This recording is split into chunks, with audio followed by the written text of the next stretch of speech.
This is for all you multi-talented, multitasking, multi-everything people out there. Take it away. Find your glory, write your story, fearless feet will carry you. Time you own it, take your moment, be a fire burning through. Hustling from night until morning, grinding it out, it won't be long. Feel your power, it's your hour, you inspire, you are strong. Enjoy your Zola. No applause? You're all fired. Now that you've reached the stage in your life where quality television is important, Nubian TV is a black network that speaks to your lifestyle. Nubian TV is the world's first digital network devoted to the upscale and political lifestyles of black people. Nubian TV's programming includes politics, travel, fashion, food, automotive, arts and culture, civil rights, music, and more. Watch now on Amazon Fire TV, Roku, or watch globally at nubiantv.net. Nubian TV, it's what you want to watch. Now that you've reached the stage,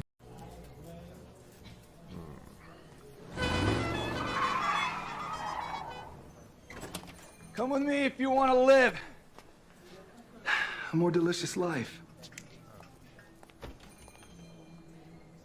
Oh, maybe we should get in the van. In this world, we don't get to control much. The past, male pattern baldness. What geese? Got one right now.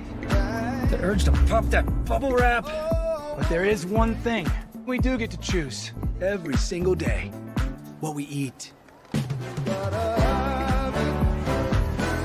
Welcome to the Sonic Department of Research and Deliciousment. We have everything you want, didn't know you wanted, and some things you didn't know were possible. Because we believe if you're not having fun, you're not living free. So come on, let's live a little. Hey, good morning, America.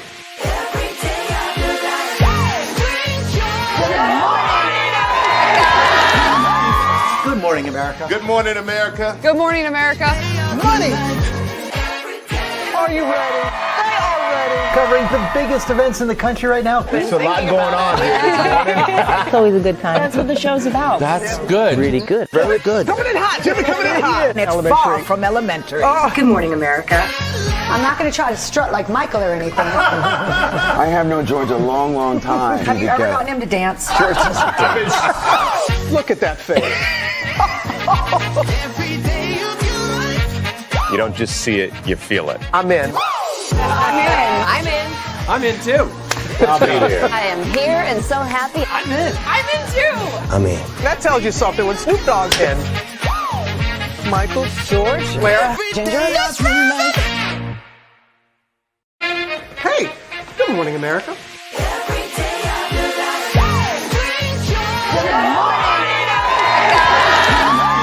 Good morning, America. Good morning, America. Good morning, America. Caesar. Just look at him. Politician. General. Author. Ruler. Man.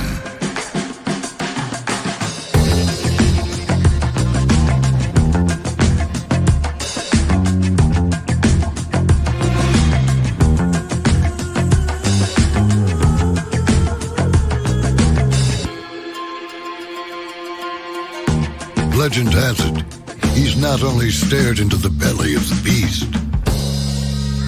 he's had it for dinner. Here he's free to relax, or party, or relax, or party, or relax, and party. His is a world of opulence, excess, and the occasional impulse buy. Not one to rest on his laurels, he's famous for ushering in a new age of entertainment. So, for anyone seeking a place where the sun never sets on a good time, all this awaits. I am Caesar, and I approve this palace.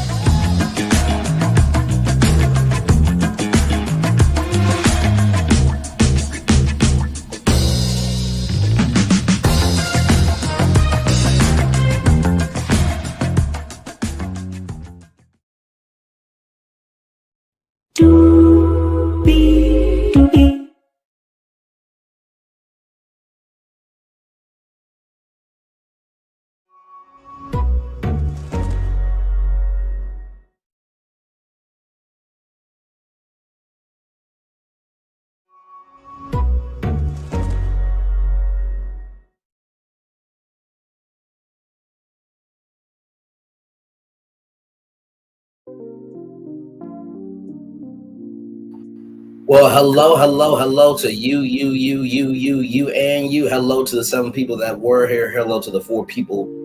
Wait, hello to the 7 people that were here. Hello to the 3 people that are here now. 4 people that were here. Good morning, La Capitana Venus. Good morning to you. Good morning to you, Speak Your Peace. Good morning to you, Janelle Speaks. Good morning to you, Committed to the Journey. Good morning, everybody. We have 1, 2, 3, 4, 5, 6, 7, 8 destinations for you this morning. There's a lot going on with Tyler Perry, and believe me, we will get to it all.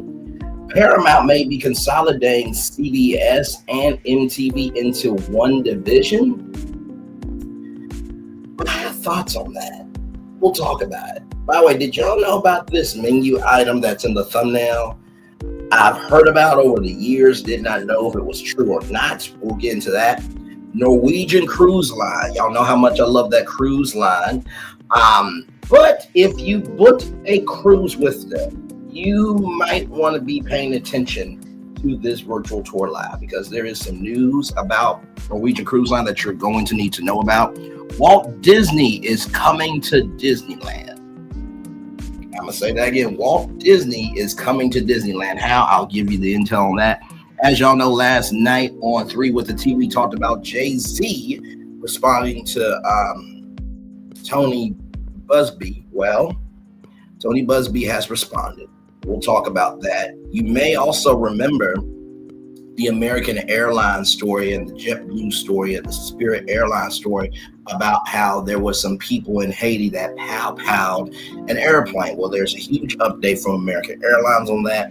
And then a very, very sad story about a Black content creator named Dominique Brown. And she is a Disney, not just a Disney enthusiast, but she was a Disney content creator. And oh Lord, child, a very sad event happened. We will cover that and more this morning. Higher is waiting, low is available, but either way, we are live on tour. Let me take down this iconic intro here.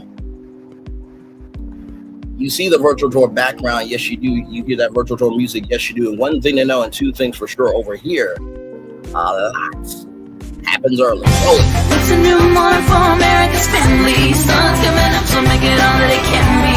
You know a lot happens early. I'm Harry Smith. I'm Julie Chen. I'm Maggie Rodriguez. Morning everywhere. Come on, get up. I'm Russ Mitchell. And I'm Dave Price. And it's a little early for this. Now this it's a new morning for America's family. Sun's coming up, so make it all that it can be. You know a lot happens early. Every day's good when you're starting it off right. But I'm waiting for the daylight. And a lot happens early. Can you feel it? And I say, Good morning, everybody. Are you girls ready for the Jonas Brothers? We have an early show exclusive. Yes. A lot happens early. A lot happens early. The Early Show, weekday mornings on CBS. It's a new morning. This is Julie Chen Moonves. It is a new morning to Russ Mitchell, Dave Price, Harry Smith, and Maggie Rodriguez. You are absolutely right on this channel. A lot happens early. Hey, everybody, welcome in. Glad to have all of you here. Let's get to the gang and doing what we do. We have 8 destinations for you this morning. Glad to have all of you here. All right. So we are going to kick this thing off with this story here. From People Magazine, people.com, Tyler Perry says son was only allowed to fly coach for years. We're clear-eyed about not him being a spoiled kid. This is an exclusive. The star who wrote, directed, and produced Netflix's new World War II film, the 6888, spoke to People for one last thing. When we asked about his last moment, of bliss, Tyler Perry has an immediate answer. That would have been 2 Saturdays ago when I was watching my son play soccer. He says of son Anna, who is 10 years old now. Oh my Lord Jesus. 8 more years and he'll be a teenager. Oh my Lord. We are getting old. I'm getting younger. Y'all are getting old. Okay, listen. I say that with love, grace, and space, of course. Being old is the goal. As long as you are above the ground and not under it, you are more blessed than most. Whom he shares with ex-filmmaker Linda Berklow. I don't care if he wins or loses. For me, what moved me was I'm a father of a 10-year-old. I get to stand there and watch him play, and to see him live a life way better than my 10-year-old self did. It really, really lets me know it's just pure joy. Despite being able to provide more for his son, Perry, 55, whose new Netflix film, The 6888, premieres on December 6th, he insists that he and Blakely have made it a point of keeping Amon grounded to prevent him from ever feeling a sense of entitlement. We are very much on the same page about that. When Amon was around 5 years old, he started complaining about flight commercial. The Medea star recalls he'd be going somewhere and say, I want to be on Dad's plane. I want to be on Dad's plane. I mean, that's a natural thing. You know, I mean, you want to spend time with your dad. That's a natural thing. Berkeley and Perry immediately came up with a plan. For about 4 years, he flew with her in commercial in coastal that he could understand. Oh, that's how you did it. Okay, well, so you sent your ex and your child on coach. Okay, I mean, hey, to each their own, you know. But I do get why he is saying that, because, you know, there is a thing as nepotism, right? And there is good nepotism and bad nepotism, right? So you don't want your child to get the big head to think that they own the world, right? Hey, Sharon Godbold, and thank you so much for the $5 super sticker. My Capitana Venus, love you as always. Thank you. But yeah, I do get that. You know, you don't want. My parents have said to me, you know, leaving a legacy is not always about financial legacy. It is about spiritual, mental, lesson-filled legacy. And I do appreciate that. So the fact that Tyler Perry, while he does have his wealth, is leaving a wealth legacy in terms of knowledge for his son, and also for sorry, y'all, just want to make sure I get it right. And also for Glinda. I think the fact that Glinda and Tyler Perry want to do that, I think that's a beautiful thing. For sure here.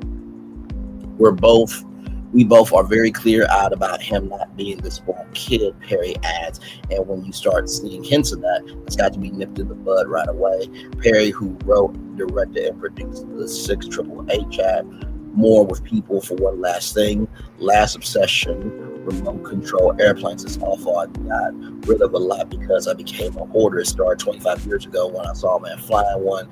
I said, man, I need a hobby. I got up to 400. I'm down to about 40 now. Last time I cried yesterday was my first time at Arlington Cemetery. We went to visit the graves of some of the 6888 members, seeing miles and miles of headstones to tears. It was sacred. Last injury about 3 years ago, I was riding an e-bike across a bridge and flipped off. My whole side was black and blue. It felt better, and I'm 55. Last time I missed someone, I missed my mother every day on December 8th. It would have been 15 years since she passed. She loved Thanksgiving and Christmas, but nobody can cook like she did, so I don't want anybody to attempt to so I don't want anybody to even attempt the same dishes. That's understandable. The last time I cursed, I say ish a lot. Bull-ish, bat-ish, stupid-ish. I'll say some ish whenever I feel like saying it. Tyler said, don't let the fact that this one Negro owns a whole studio fool you. I'm still black, mother ucker. Oh my God, that was funny. That was funny. I'm not mad at it at all. So, speaking of Tyler Perry and Glenda's son, this comes to us from Variety.com. Tyler Perry watches superhero movies with his son, but has no plans to make one. There's something that they've never been something that I enjoy. Interesting. The 688 director says he's currently working on a Christmas movie. Add Tyler Perry to the list of filmmakers not interested in directing a superhero movie. You gotta have a passion for it. I'm not a big superhero person. The prolific multi-hyphenate told me at the Los Angeles premiere of his World War II epic, The 688, they've never been something that I enjoy. However, Perry said, my son enjoys them, so we watch them together. Perry has created dozens of movie, television, and stage projects in his decade-spanning career.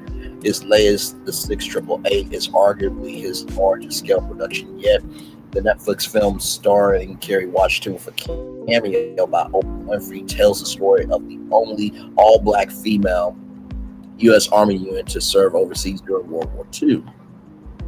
Perry also shared that he's currently writing a Christmas movie. He's going to have a lot of gospel music, but revealed that he wasn't sure what his movie making future would be after he completed his passion project. 2022's A Jasmine Blues. A Jasmine Blues was the first thing I wrote. It took me 27 years to make it. Perry said, once I made it, I felt like I've done it. I'm good. I kind of lost that drive for the next thing.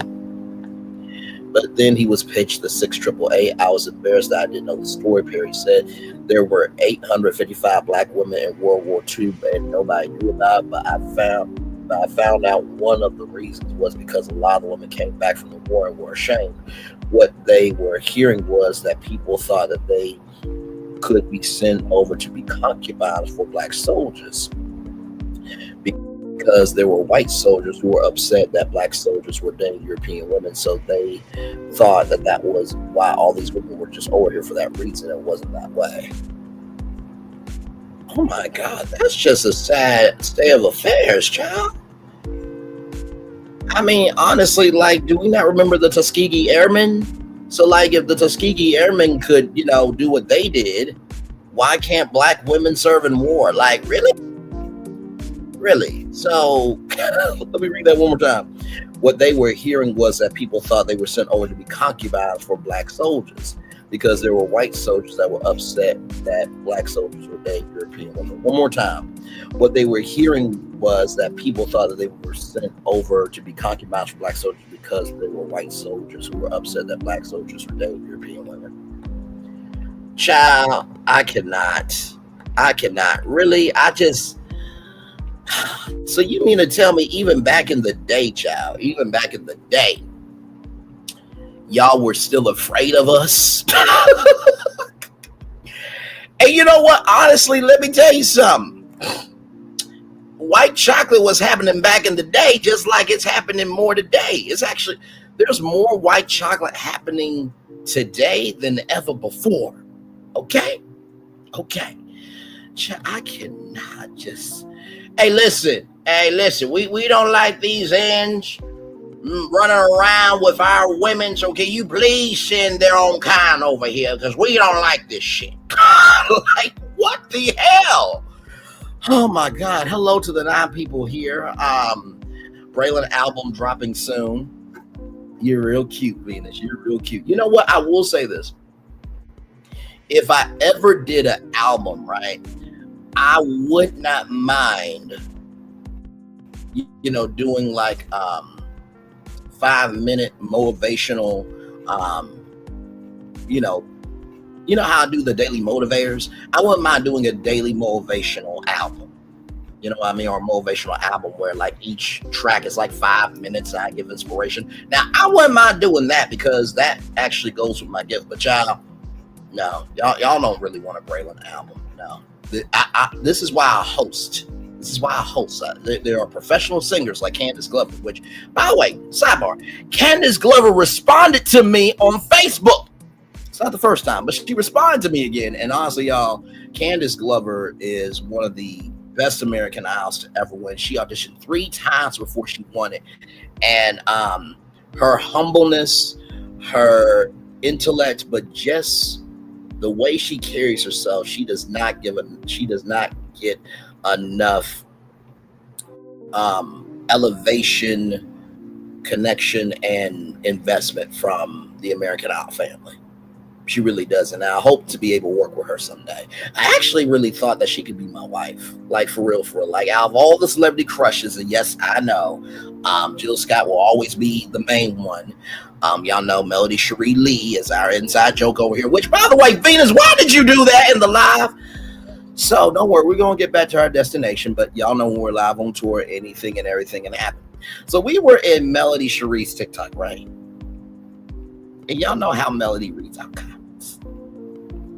Venus said to Melody that Braylon said that you and her were getting married. I'm like, no, don't you do it, because the YouTube is gonna go crazy and be like, Venus said Braylon and Melody were gonna get married. I'm like, it's a joke, child. I can't help that Melody Cherie Lee sounds like a good married name. And I'm not scared, child, but you know how this sector is. Jesus. But my throat was mentally choked, y'all, okay? So anyway, let's get back on our destination here. Let's see. So they already read all that. Okay, moving on. The film begins with the real-life love story of Black high school senior Lena King, Ebony Olsen, that's who's playing Lena King, and her Jewish suitor, Abram David Greg Sulkin. Is that Greg Sulkin from Wizards of Waverly Place? If it is, congratulations, that's huge. Abram proposes to Lena before he leaves war, but he passes away in combat. Lena enlists and joins the 6,888 after learning of his passing. In Variety, chief film critic Peter Dunbridge review of the movie, he wrote that the film is Perry's best and most substantial feature to date. It's all overwhelming in the best way possible, Olsen said on the carpet. It's more than I could have ever wished for. I feel like we're honoring these women tonight. It's not about me. It's about the 6,888 or 6,088 and what they went through. I got to be a part of something that I had the privilege to join. Check out more photos from the 688 premiere below. There's Kerry Washington there. Kerry's always coming through with the fashions. Here is Ebony Olsen. Now, I've never heard of this person before, but I'm here for it. This is kind of giving me Whitney Houston fairy godmother from Cinderella. Just a little bit. Okay. Black women always know how to dress, child. Shanice Shantae, very beautiful there. Love the pink. Child, let me see. Your thighs out, child. Moana Jackson. This guy fault, okay? Diane Warren and her. By the way, shout out to her. I hope to see more of her doing her thing in the new year. I need to see more TV. I need to see more film. Of course, her music is amazing. But ever since that guitar solo at the Super Bowl, like, she has been needing to do more. Now, if her does a Vegas residency, I'll be your MC, introduce you every night. Like, I will have nothing else to do in life. I mean, besides virtual tour live and, 3 with the T and, I in the industry. Like, y'all get off my back. Peppa Sonka. Okay, this is giving me Dorothy Dandridge. Like, just the smile, the red lip, like, this is giving me Dorothy Dandridge vibes. Hope to see more of her. Let's see. She probably has an IMDb. Let's see if I know any production that she's been in here. Oh, she's a Nigerian American actress. Okay, then. Why have I never heard of her before? She was in Queens. Okay, I gotta go back and see what character. She was in Famous in Love, Crawlers, Leprechaun Returns, Thriller, Life of a King, Mortal Kombat. She was in Mortal Kombat X or 10, and Lab Rats Elite Force. Huh. Okay, then let's look at her Instagram real quick. Because I promise you, sometimes you just really don't know. Oh, you know what? Oh my God. She was in Queens on ABC. By the way, ABC, I'm still pissed off at you for getting rid of Queens. That was a good damn show. Okay. Why the hell would I want to do your drink ass video after y'all did me dirty rotten? Oh, you left me for dead. I got dropped by my label. I owe them $750,000. And I'm homeless. And I'm not hyperbole speaking, like when I say I feel homeless because I got booked at a Hyatt. I'm literally homeless. I have nothing. Forgive me. Forgive us. There would be no Queens without what you did for us. You were right. But you're a part of this messed up family. So will you please be in the video? Wow.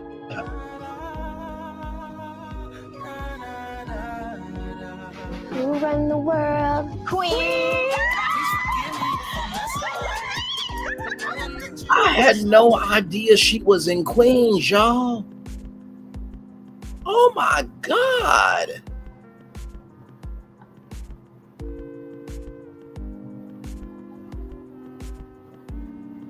Congratulations to the happy couple, child. Just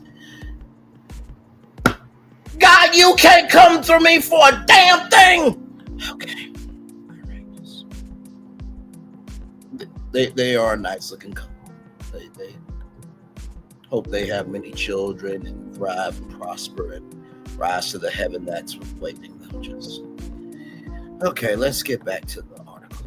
Just okay. Hope to see more of her. Sometimes it takes the right project to open up every other door for projects to come. Tyler Perry. Okay, Tyler. Okay. All right. I'm not mad at that. Looks like a teal rainfall tuxedo. And then of course Oprah Winfrey right there. Swiss Beats is there. Swiss, I'm still mad at you and Timberland for bringing it to Twitter with Versus. Still mad at y'all when Elon Musk said that DEI needed to die and that he allows anti-Semitism and racism on his platform. But okay, child. Sarah Jeffrey, and then of course the legendary Debbie Allen, the sister of Felicia Rashad, and also the director of Grey's Anatomy, and also part of A Different World, and just a legend upon legend. You know what? This is giving me like A Different World, but also too is giving me Aretha Franklin. A rose is still a rose. I like that. That's not too bad. And by the way, I know that some people say that, aunties and uncles should dress their age. I like the fact that when somebody can stand in their own truth and walk in it, you know what I mean? And Debbie Allen has always been free and flowing. So this look, reflects her personality. So I like that. That's what's up. That is what's up. Just shout out to the 666. I'm gonna try to see. I know it's on Netflix, child, but there's ways to see it. But this disappointed me. Like, Jesus. Okay. I'm fine. Final story about Tyler Perry, everybody. Lord Jesus. BigMagazinePeople.com. Tyler Perry says the 688 star Oprah Winfrey is like every actor in this relatable way. Exclusive. Perry directed the fantastic Winfrey, his longtime friend, in the new historical drama. Oprah Winfrey is a boss in every sense of the word, but when she worked with Tyler Perry on his new movie, The 6888, she deferred to the director. The former talk show host, 70, is like every other actor. Perry, 55, tells people at the Los Angeles premiere of the film on Tuesday, December 3rd, they want to know that they are doing a great job, and they want to know that the director's happy. She's no different. Perry says she wanted to know that she was doing a great job, and she did fantastic. The 6888 tells the story about the only all-black unit of the Women's Army Corps to serve in Europe in World War II. The battalion of 855 women, led by the no-nonsense Major Charity Adams, Kerry Washington, were seemingly given an impossible task: sort through 17 million pieces of undelivered mail so the soldiers could communicate with their families back home. Like 17 million pieces of undelivered mail.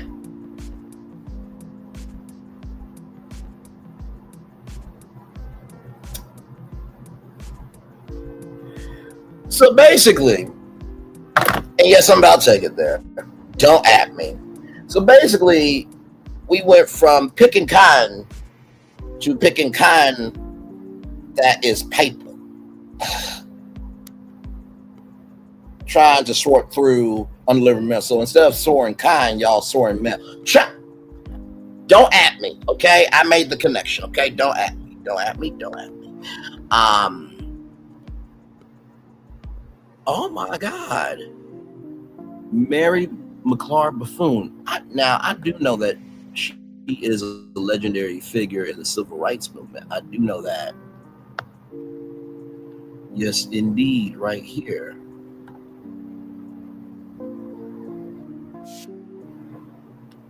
Hang on, y'all.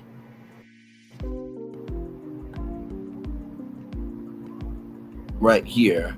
She started a private school for African-American students, which later became Bethune-Cookman University. She was the sole African-American woman officially a part of a U.S. delegation that created the United Nations Charter. She held a leadership position for the American Women's Voluntary Services, founded by Alice Falkmore and Lean.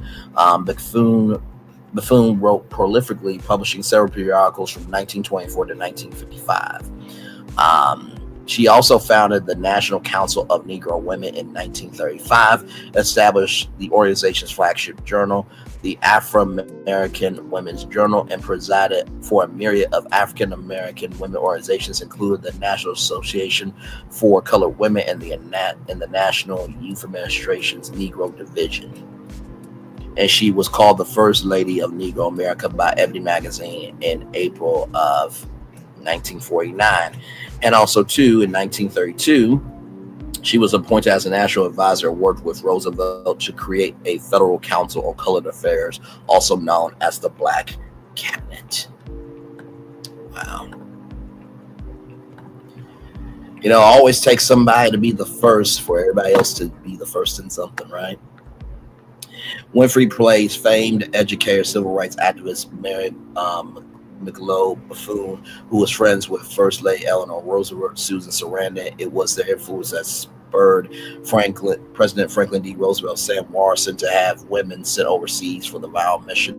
No male, low morale was the motto at the time, though Perry and Winfrey have collaborated on other projects over the years. The director has had multiple series on Winfrey's own network, so that is The Half and the Have-Nots, Love Thy Neighbor, If Loving You Is Wrong, For Better or Worse. I think those were the shows, if I'm not mistaken. Perry, who also co-directed The 6888, had been searching for a project he could present to Winfrey, bringing her opportunity that she thought would be something that she would lean into, and something I've been looking for years. Perry explained. And here is Perry with all of the black women in the cast. Shout out to that. That's amazing, man. And you know what, too? I will say this. If people don't go watch this movie, then we are a fucked up culture. And let me say why. Because people in our culture has been saying, we don't want no more slave movies. We don't want this, that, and the third all around the world. Y'all ask Tyler Perry to do something big. Y'all ask other, black directors to do something big. This is an actual factual story that has not been known. We need to support. Okay. When we start talking about Mary McClar-Bethune, I'm thinking, okay, yes, Mary McClar-Bethune it is, and for her to do it and do such a great job is wonderful. He adds, in a 2022 interview with film critic Elvis Mitchell, Perry opened up about his friendship with Winfrey, whom he first met in 2001 when he was a guest on her Espionage talk show. I remember walking into the studio, and there she was in this lavender dress, and she had these shoes that had silver keys on. I'll never forget, he said. I was on stage talking to her, and it was all surreal for me. And I felt very much like I know you so well. We're friends. We had just met. It was years later that we actually become friends, but from that moment, I knew it. Everything you see on television is who she is. He continued to know her personally, to have her as a friend, to have her as a confidant, somebody I can call anytime to talk about anything, has really been a treat in my life and one of the greatest blessings. The 6888 premieres on Netflix on Friday, December 20th. So there you go. Shout out to that. By the way, that young lady, the one that I had a black moment about, she is 31 years old. And I'm 30. Just don't mind me, y'all. I'm fine. It'll be okay. Just I just never really okay. But I am in the entertainment industry, so listen, maybe she wants to do some unscripted, content. Maybe, we and her can work together. That could pass. All right. And she does become single, then there is a chance. Anyway, let's roll on to more virtual tour live. Jesus Christ, this damn show we do. From CordCuttersNews.com, Paramount reportedly plans to make major cuts to its MTV, CBS, and more as it invests into Paramount Plus.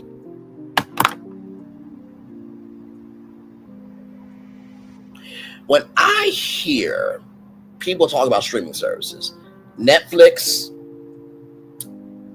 Disney Plus, Hulu comes up. Paramount Plus really doesn't come up. It doesn't. It just doesn't, child. What you want me to do? And Max also comes up. Paramount Global is bracing for a major overhaul under the leadership of incoming CEO David Ellison, following the company's merger with Ellison Skydance Media next year. If you want to know more about the Skydance deal, just type in Skydance in the search bar on this channel. Click on it. Give you all the intel there. The Hollywood mogul plans to implement sweeping changes, including significant cuts to Paramount's television networks and a renewed focus on streaming. Ellison, who is known for his ambitious vision and bold moves, is reportedly exploring a consolidation of Paramount TV networks, including CBS and NTV, into a single unit. This move could result in cost savings of hundreds of millions of dollars by streamlining operations and reducing redundancies across departments like programming and marketing. Hey, David, come here. You know that streaming service Paramount Plus? You know how the streaming service is going to stay alive? It's through a thing called content, which is programming. Oh, and then how are people going to know about it? Through marketing.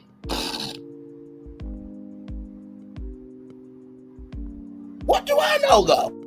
Just talking on YouTube, but just saying. Oh, child.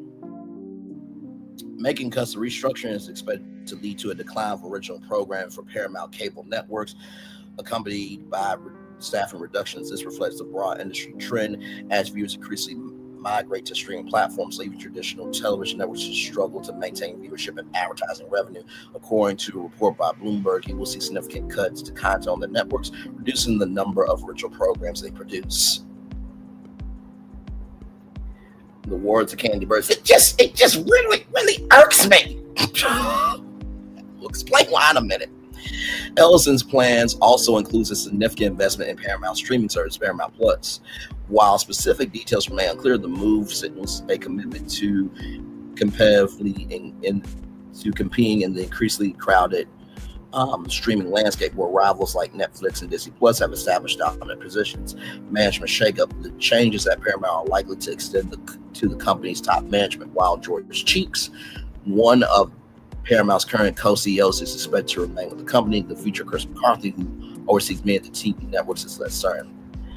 Ellison faced a significant challenge in revitalizing Paramount Global. The company's traditional TV networks are facing a decline in viewership, and its streaming service, while growing, lags behind its major competitors. It's to the point where Paramount has talked to Warner Bros. Discovery about combining content, and Peacock also of combining content as well.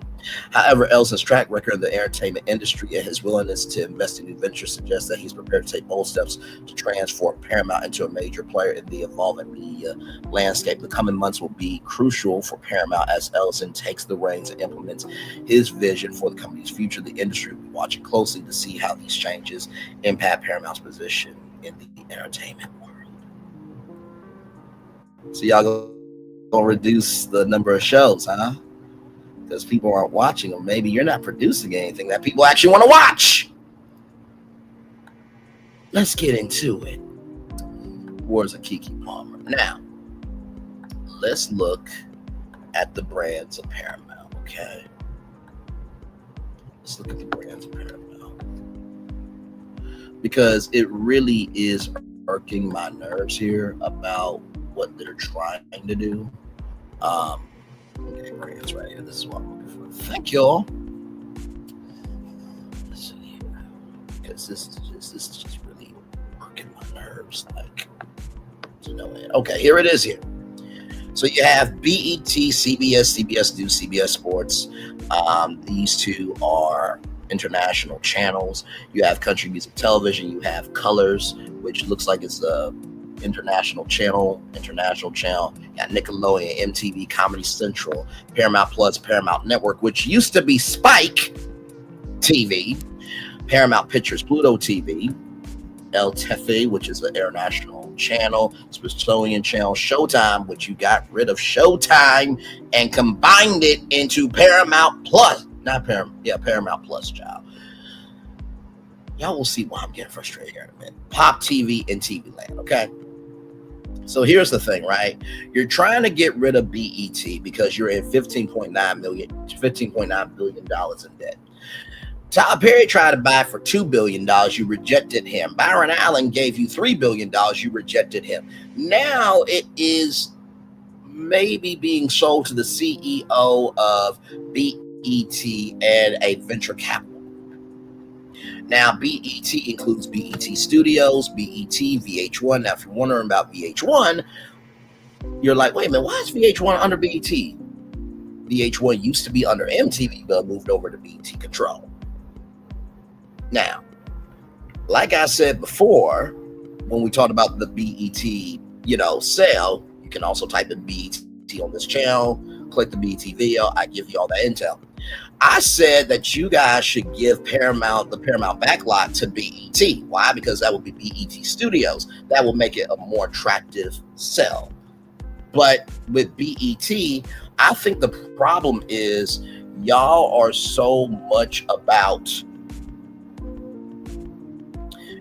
more about the monetization from the industry than the movement for the culture. Because there is a channel called Black Femininity TV that talks about why people don't like BET as much as they used to, okay?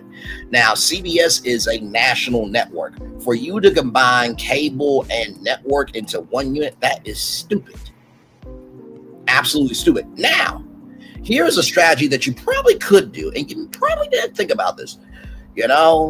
Maybe that NCAA partnership, in the NAACP partnership with CBS, how about you allow some BET shows to air on CBS?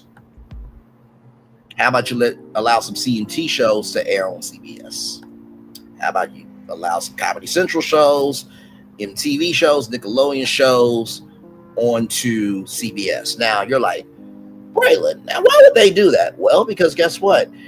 If the consumer is like, oh, wait a minute, this was a show from BET Studios on CBS, I I need to go see what's on BET. Same thing with CMT. Same thing with Comedy Central. Same thing with MTV. Same thing with Nickelodeon. I mean, hell, y'all got Nickelodeon Productions that can produce content for other platforms. Like, what are y'all doing? Not to mention, let's talk about Paramount Network, child. Let's talk about Paramount Network. Because Paramount Network, it says here, Paramount Network features outstanding scripted and unscripted originals, hit acquisitions, and blockbuster movies, edgy, compelling content built on captivating characters with mass appeal, available on air, online, and on the go. So there used to be a channel called Spike Television, right? And this was more of a guy's channel. It was for a young adult male audience. But here's the thing. Y'all should have stuck with Spike. And I'm going to tell you why. Because as we continue here, right here, the ones to watch. During its upfronts on March 3rd, 2015, Spike unveiled a new logo and tagline, The Ones to Watch. The rebranding aimed to make the network more inclusive to women, emphasizing a focus on big time engagement shows and hits that get people talking, and further expansion into scripted series. Along with the main series Tut, the announcement of expanded episode or Lip Sync Battle, a spinoff segment from Late Night with Jimmy Fallon, the network announced an output deal with Dwayne "The Rock" Johnson's $7 Productions for a series of specials, emergency broadcast original drama co-created by Max Brooks and Sweat Inc., a fitness-oriented reality series hosted by Jillian Michaels. Here's the thing. The reason why y'all should have stuck to Spike is because The Ones to Watch was so good. Because when you hear The Ones to Watch, that makes me think, oh, okay, The Ones to Watch is on this channel. It had a anchor for people to hold on to. There is nothing Paramount on the Paramount Network. And yes, I know people love Yellowstone. Nothing wrong with Yellowstone. I'm glad that's happened. But you got Bar Rescue and Ink Master. Here's the thing, right? Networks need an identity. It's just like, with the Steve Harvey talk show in Chicago. Steve Harvey, when he wears a suit on the talk show, Thunderdome, Little Big Shots when it was on the air, Family Feud, Celebrity Family Feud, that's a cloaking device to put him in the role that he's in, but he is still the same ignorant Steve Harvey. I say ignorant in terms of ignorant funny, not ignorant in terms of lack of knowledge, right? So there is no cloaking device to be able to showcase, oh my God, okay, this is why this network matters. There's nothing there. And honestly, child, like, you only got one show that is driving the network. If you're talking about Paramount content, like, okay, I need to see, how can I say this? The way that The Ones to Watch was for Spike, Paramount Network, we're about climbing to the maximum achievement of entertainment. There it is. Paramount climbing to the maximum achievement of entertainment. So what is the maximum achievement of entertainment? How do you climb to that? Through, horror? How do you climb to that through sci-fi? How do you climb to that through love? How do you climb that through activism? Y'all need an anchor, and y'all don't have one with the Paramount Network. You don't. Okay. Child. Pop TV ain't doing shit. It's not. It's a land of reruns. It is. Now, you're probably thinking, okay, Bray, well, since you know everything, what do you suggest? You're right. I feel like I know everything. I do. Now, when it comes to, different, websites and stuff, right? Let me see.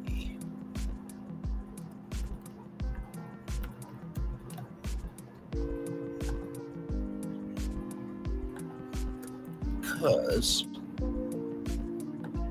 I believe, now this is just me, I believe there does need to be a, news network, right? I do believe that there needs to be a news network here. Let me see something. Don't worry, y'all. My rambling comes greatness. Just give me time, child. Y'all know how we roll over here. Give y'all a little bit more than usual.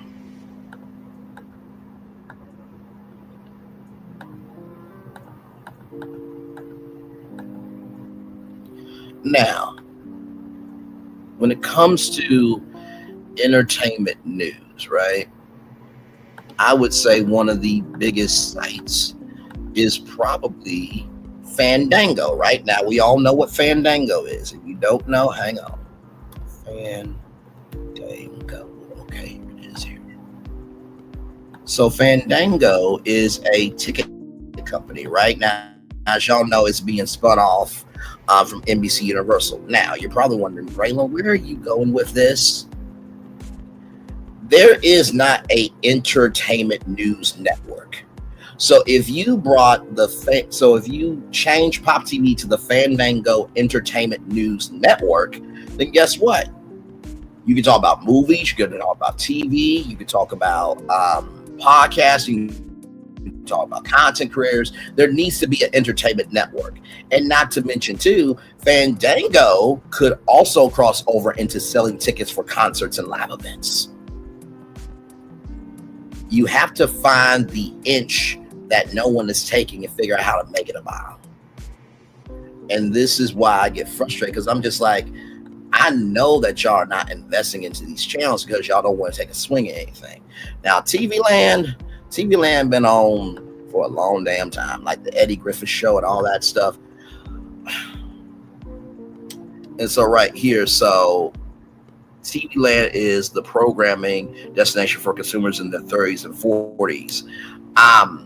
I'm 30. I don't watch TV Land.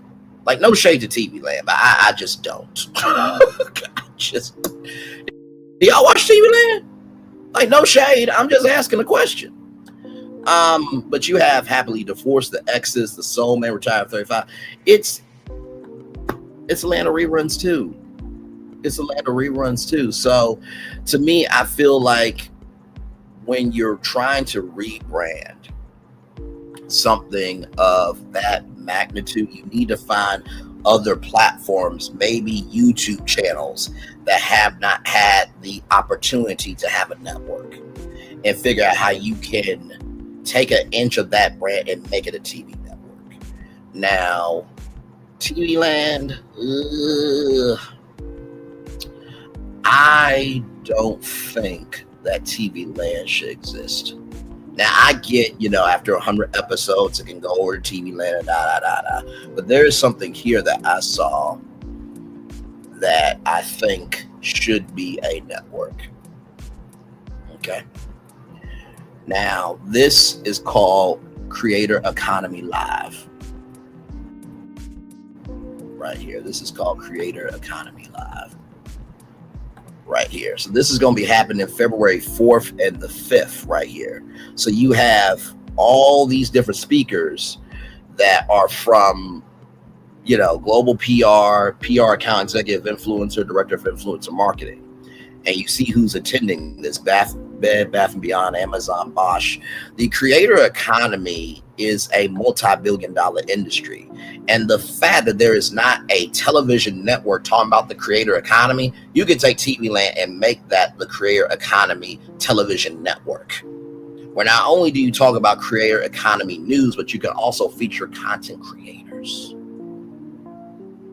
See, y'all problem is y'all don't want to take swings at nothing. Now, of course, I know what you're thinking. Well, Bray, listen, these are all great ideas, but what if people don't watch? Well, child, here's the gag, right? If you create these new platforms will actually drive growth to Paramount Plus. And you know how that will work? Because you already do it with Pluto TV. You put older seasons of shows from BET and Comedy Central and Nickelodeon, all these shows on Pluto TV, and then you push for them to buy Paramount Plus for the new seasons. It can happen. Y'all are just being fucking lazy about it. Okay?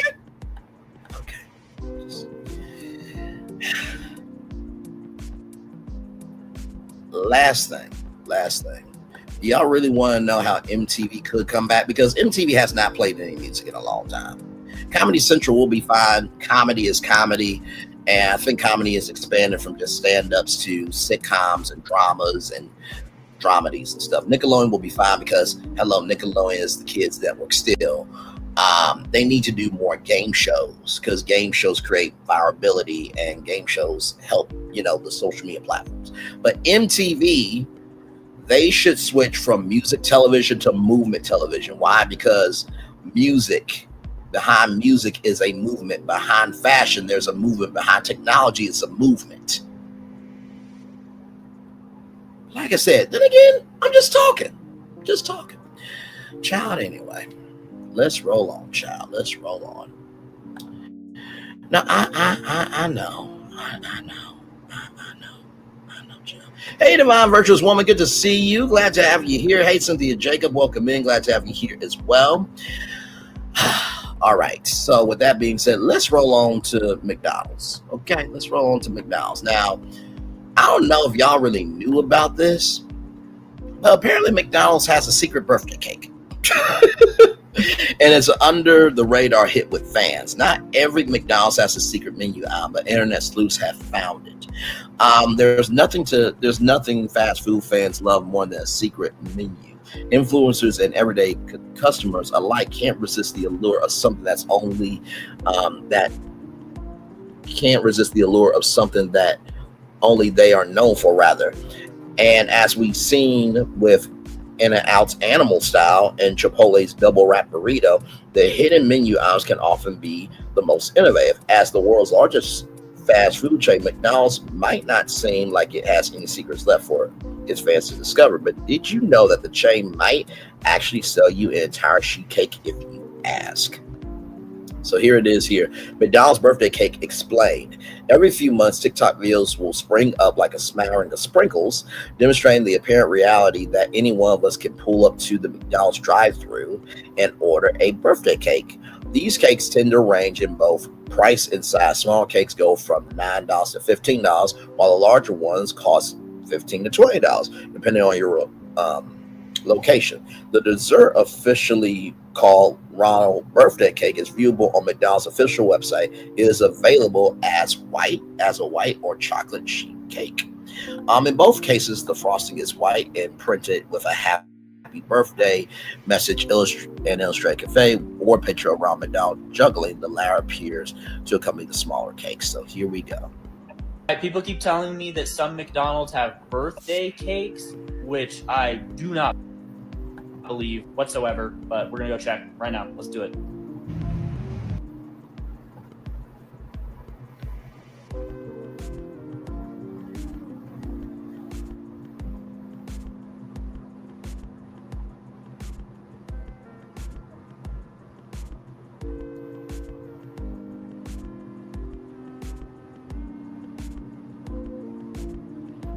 Hang on, let me see if we can just watch this on TikTok, Jai.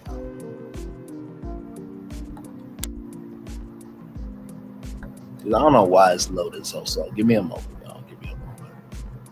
What the heck? You know what? Hang on. I don't know why it cut out like that. Can we reverse it? No? Okay, hang on, y'all.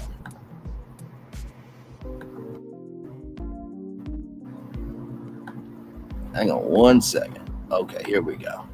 And turn up the volume a little bit and a roll.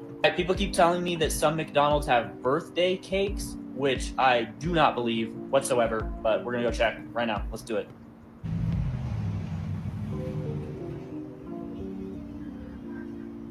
Hi, what can I get for you? Hi, can I just get a birthday cake, please? Okay, and just the cake? Yeah, just the cake. Okay.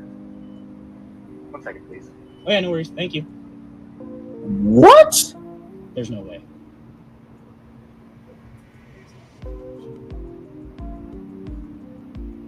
Ciao. 72 at first. Thank you. Bye. Oh, thank you so much. You too. Have a great day. That's an actual birthday cake from McDonald's. We got to go bust this open right now. All right, let's Means take a the look cake, here. y'all. Bust open the cake. Oh, This is awesome. Wow. It's got Ronald McDonald juggling on it, and it's a full sheet cake. It was $9. So this is the craziest thing I've ever seen in my entire life. So thank you for the tip. $9, child. And y'all, here it is right here. The Ronald birthday cake white. There it is right there. And then, of course, here it is in chocolate form right here. Now, of course, I don't know which locations have it. But the fact that you could get a sheet cake for $9 from McDonald's. I am imagining right now that there are some parents that are like, you know what? If I can't really get a sheet cake for my kid, I'm going to go buy McDonald's now. And seriously, I had no idea that this was even a real thing. So let's roll on here. Why does McDonald's have birthday cake on the menu? The birthday cakes are not available at every McDonald's. And even if you find a location that has them, there might only be a few in stock at a time or none. They take a fair amount of storage. They take up a fair amount of storage space compared to other menu items, and demand is low, so it's not a priority for most restaurants. According to Reddit sleuths, McDonald's locations with an on-site play place are more likely to carry cakes, or at least locations that tout their ability to host birthday parties is often included in birthday party packages such as this one, although party packages at franchise locations appear to be determined by the franchisees themselves. They can, by extension, decide whether and how many birthday cakes to order. So on some level, you're at the mercy of whoever owns the McDonald's franchises in your area. So how to order a McDonald's birthday cake. At my nearest McDonald's location in Chicago, the birthday cake is available and costs $12.99 plus tax. This required a phone call to determine, as the kiosk and online order form did list it on its menu. As others online have known, it was clear from my phone call with the restaurant that cakes aren't requested often. While the employee answered the phone knew that the location generally carried cakes, they need to step away for a moment from the phone to check whether any were in stock at that moment and what each cake costs. The price isn't probably listed on their internal materials either. If you want to try this secret dessert for yourself, try calling the location first to confirm which locations might have one. Redditors also say the McDonald's app lets users place an order for one cake at a time. Failing all that, you might still be able to arrange with the manager for a special order to be placed if all the grocery store sheet cakes are in the gin joints in the world can't satisfy. After all, orders are placed based in part on what is selling. So if you and all your friends are eager to drop $10, $20 on a single menu aisle, who are they to argue? Please be advised, however, that the experience of eating McDonald's birthday cake might not exactly take your socks off. In all of the TikTok videos of this phenomenon, no one's claimed that the dessert is anything remarkable than a mass-produced sheet cake supplied by a third party. Nothing wrong with that, but nothing that necessarily makes it worth the wild goose chase either. It seems that for some McDonald's super fans, it's all about the thrill of the hunt. So, if you didn't know, now you do, that there's a McDonald's birthday cake, child.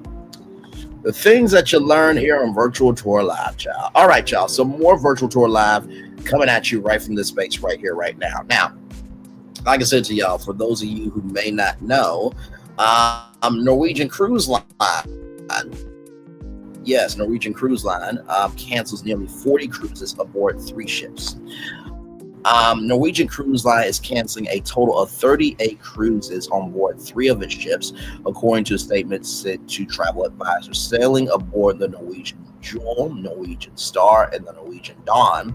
These cruises were scheduled to take place between November 2025 and April 2026. Canceled cruises aboard the Norwegian Jewel include all itineraries that were set to depart between November 23rd, 2025 and April 5th, 2026. The ship was scheduled to offer a series of 16 5 to 14 night cruises to the Caribbean and the Bahamas, departing from Tampa, Florida. For the Norwegian Star, cancellations include the ship's full season in South America and Antarctica, which featured 11 cruises between November 20th, 2025 and April 14th, 2026. Sailings aboard the Norwegian Dawn include all cruises previously scheduled to depart between November 2nd, 2025 and April 12th, 2026. Sailing around Africa and then Asia, the ship was poised to offer 11 cruises during the time frame, visiting ports in the Indian Ocean, Southeast, Middle East, and more. Replacement sailings have not yet to be revealed. According to Norwegian, guests are set to soon receive notification letters outline the details of deployment changes. Affected passengers will receive a full monetary refund to the original form of payment provided at the time of reservation, the company added. While commissions will be protected for all bookings paid in full, Norwegian will also offer guests a 10% discount in the form of a future cruise credit FCC. Norwegian also canceled sailings aboard the Norwegian Sun and Norwegian Airway, citing fleet redeployment. The company canceled a 14-night cruise to the South Pacific aboard the Sun, which was scheduled to depart on August 7th, 2025. Norwegian also canceled the August 17th and August 21st, 2026 cruises aboard the Norwegian Airway due to a ship charter. So when I first saw this, I'm like, wait a minute. That's going to be a lot of hassling and handling to be able to get, customers their money back, right? And, there is a thing as dry dock where a ship will go into dry dock and they will make changes and upgrades and, fix things. But to drop all those cruises, that's a little bit disrespectful because, cruises can cost up to thousands of dollars. Now, of course, with the Norwegian Free at Sea and also the More at Sea promotion. We covered that here on Virtual Tour Live. It does lessen the blow, but still, that's not right to me. And then this story came out right here. Norwegian announces 35 additional cruise cancellations for 2025-2026.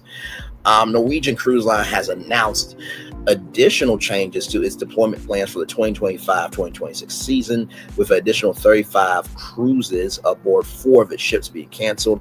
According to a statement sent to travel advisors on Friday afternoon, the sailings were scheduled to take place aboard the Norwegian Bliss, the Norwegian Breakaway, the Norwegian Encore, and the Norwegian Joy.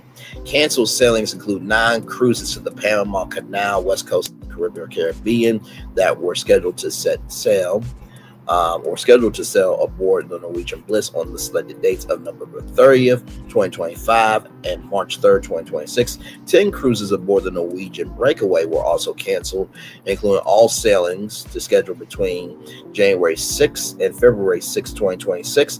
Sailing from Port Canaveral in Florida, the vessel was scheduled to offer 3 and 4 night cruises to the Bahamas during the time frame. All cruises set to take place aboard the Norwegian Encore between November 30th, 2025 and January 16th, 2026 were also canceled. Sailing from Miami and Los Angeles, the ship was scheduled to offer a series of itineraries to the Panama Canal, the west coast of the Caribbean. Norwegian also canceled 9 cruises aboard the Norwegian Joy that were set to depart between November 29th, 2025 and April 11th, 2026. Affected itineraries were scheduled to sail from Port Canaveral, that is in Florida, to the Caribbean, visiting destinations such as Puerto Plata.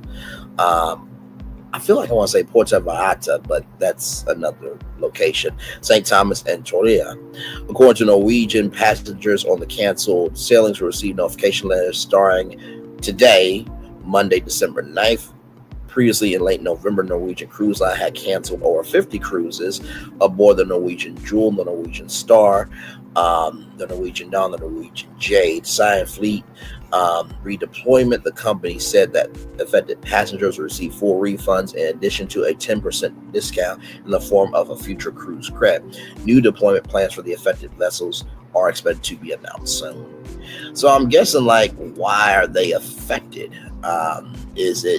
Are y'all seeing some storms that are coming y'all way soon, or coming to the high seas soon, or maybe there's some agreements that maybe wasn't completed? What's going on? Because to already have 40 cruises, right? or a total of 38 cruises already canceled. And then you announce an additional 35. So that's 38 plus 35. That's 73 cruises canceled for one cruise line. Get yourselves together. Okay. With that being said, y'all, we're going to take a commercial break. We are 1 hour into Brainley's virtual tour live. When we come back, Walt Disney is coming to Disneyland. I'll have the intel for you there. Jay-Z, of course, he has responded to a lawsuit corroborating him with Diddy, or in association with Diddy, rather. American Airlines, there's a huge update. Y'all remember when the planes got pow-powed at for American Airlines, JetBlue, and Spirit. We'll talk about that. And then Dominique Brown, a very sad tale to tell. All that and more coming up right here on Brainley's Virtual Tour Live. We'll be back right after this. Roll it!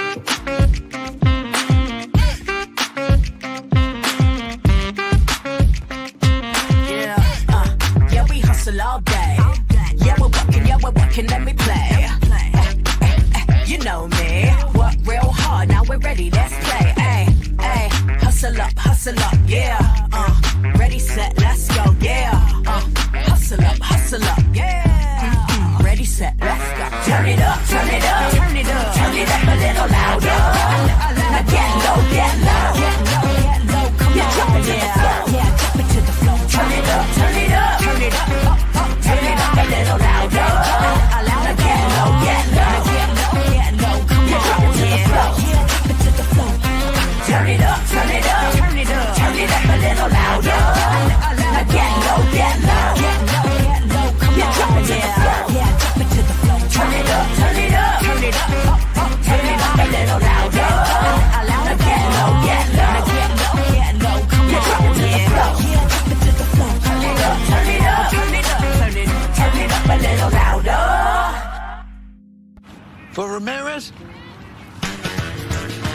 Wingstop's triple meal deal. 6 classics, 6 boneless, and 2 tenders with 2 dips and a large fry for just $17.99. Get yours delivered today at Wingstop, where flavor gets its wings. Welcome to Copeland's. Copeland's is not just some fancy place for your big night out. In fact, there's no occasion too big. Or if you like, too small. Copeland's. There's always something good.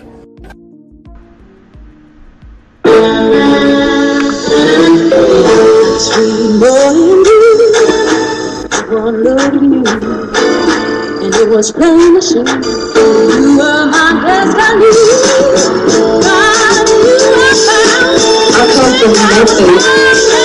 Our son is your son. Welcome to the celebration.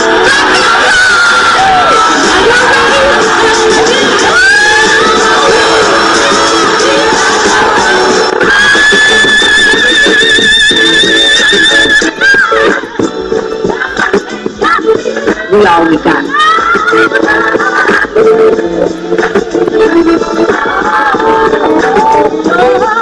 I'll do that. Don't you leave here to go for happiness. I want you to leave here to show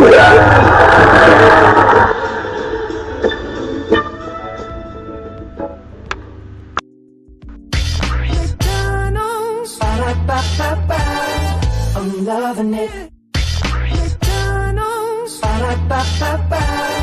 I'm loving it. We're going to have to tell y'all twice. Welcome back into Brainley's virtual tour live. Glad to have all of you here. We kicked off the show, our first destination being Tyler Perry. Gave you some updates on how his son has flown coach for 4 years. How he's talked about directing Oprah Winfrey Was a Dream Come True, and also as well that he may not make any superhero movies because there's something that he does not enjoy. But I remind you all of a company called Black Sands Entertainment that was bought by Kevin Hart on Shark Tank, and I got a feeling that maybe Kevin Hart could talk to Tyler Perry.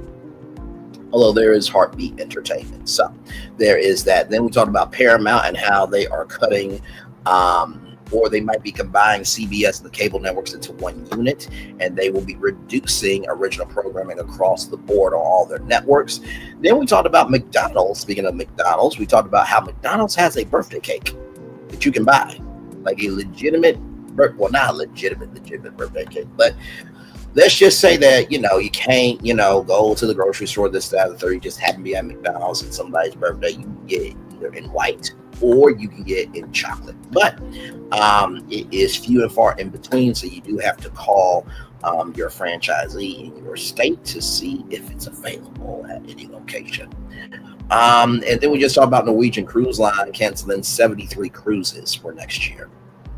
A lot going on in the world today. So, like I said, Walt Disney is coming back to Disneyland in a huge way. But before that, I did want to show y'all this because Disney celebrated their 100-year celebration, and so they did bring Walt Disney back, but in a way that I don't think anybody has seen. Now, listen, I know that some people,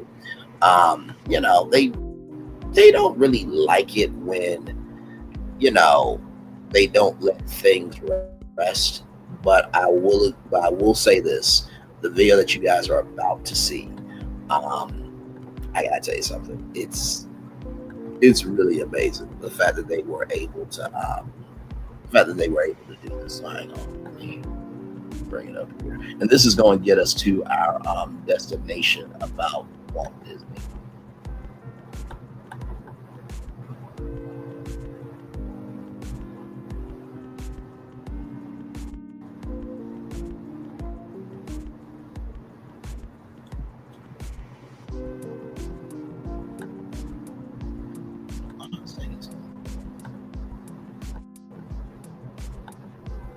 Hang on, y'all.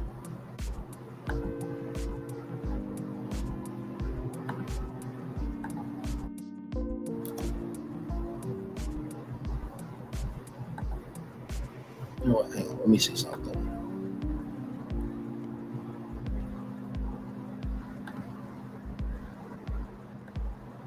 Sorry, hopefully y'all are enjoying the show.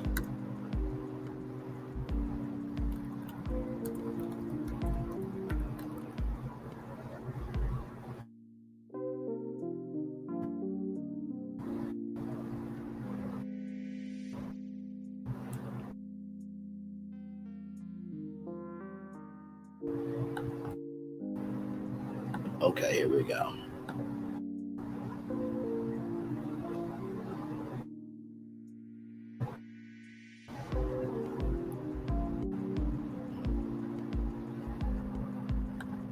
Sorry for my laptop being what it is.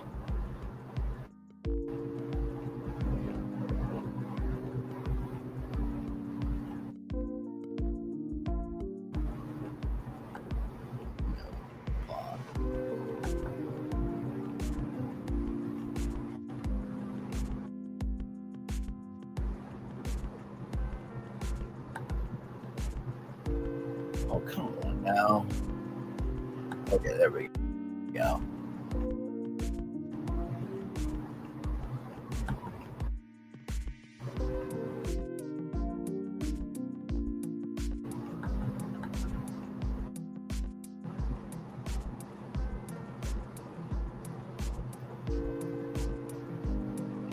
Let's see.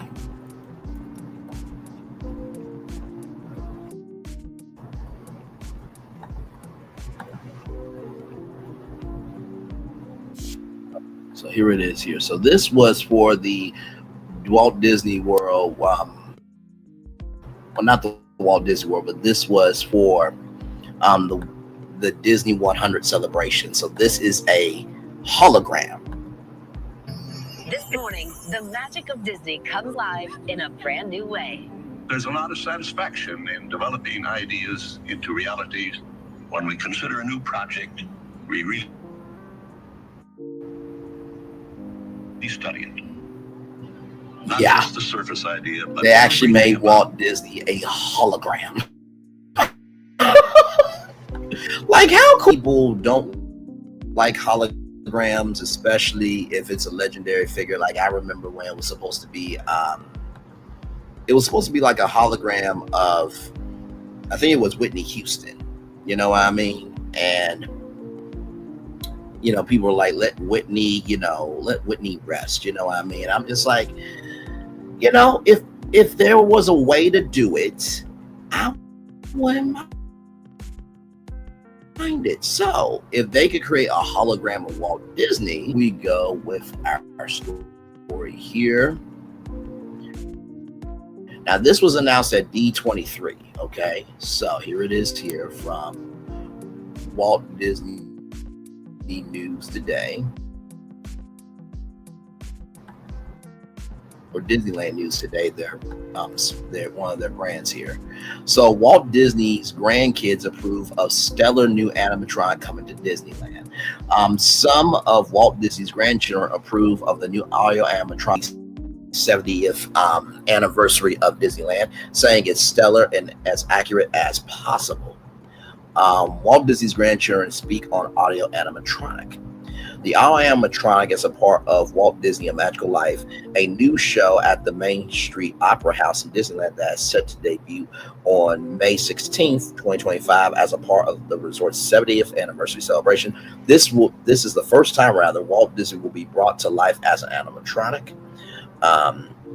The technology he pioneered with Imagineers. It will use new technology and archival voice recording. So this is not going to be AI. This is not going to be a voice actor sound like Walt Disney. It will be Walt Disney's own words.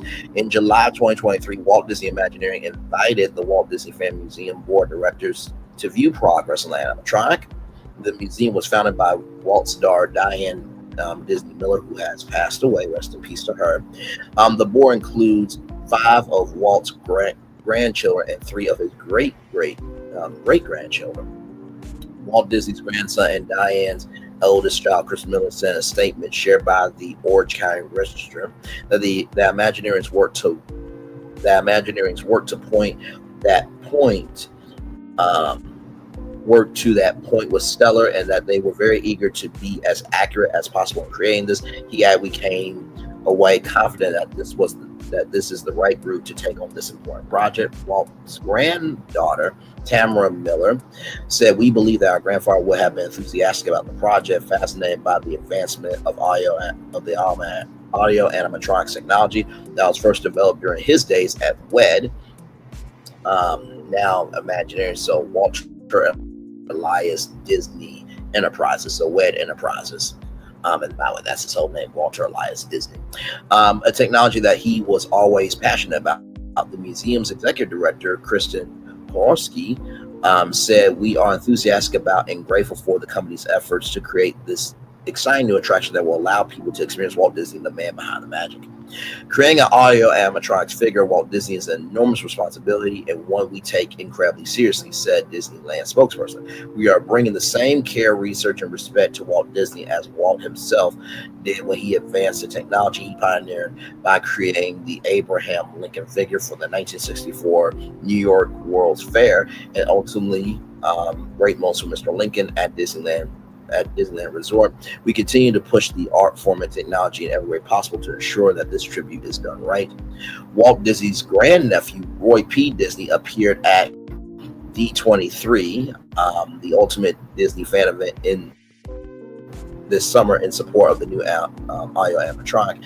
However, Joanna Miller, another of Diane's children, quickly spoke out against the show, saying, I'm overwhelmed with disgust and anger. Mom would be ready to fight. I think it shows a lack of respect for Grandpa.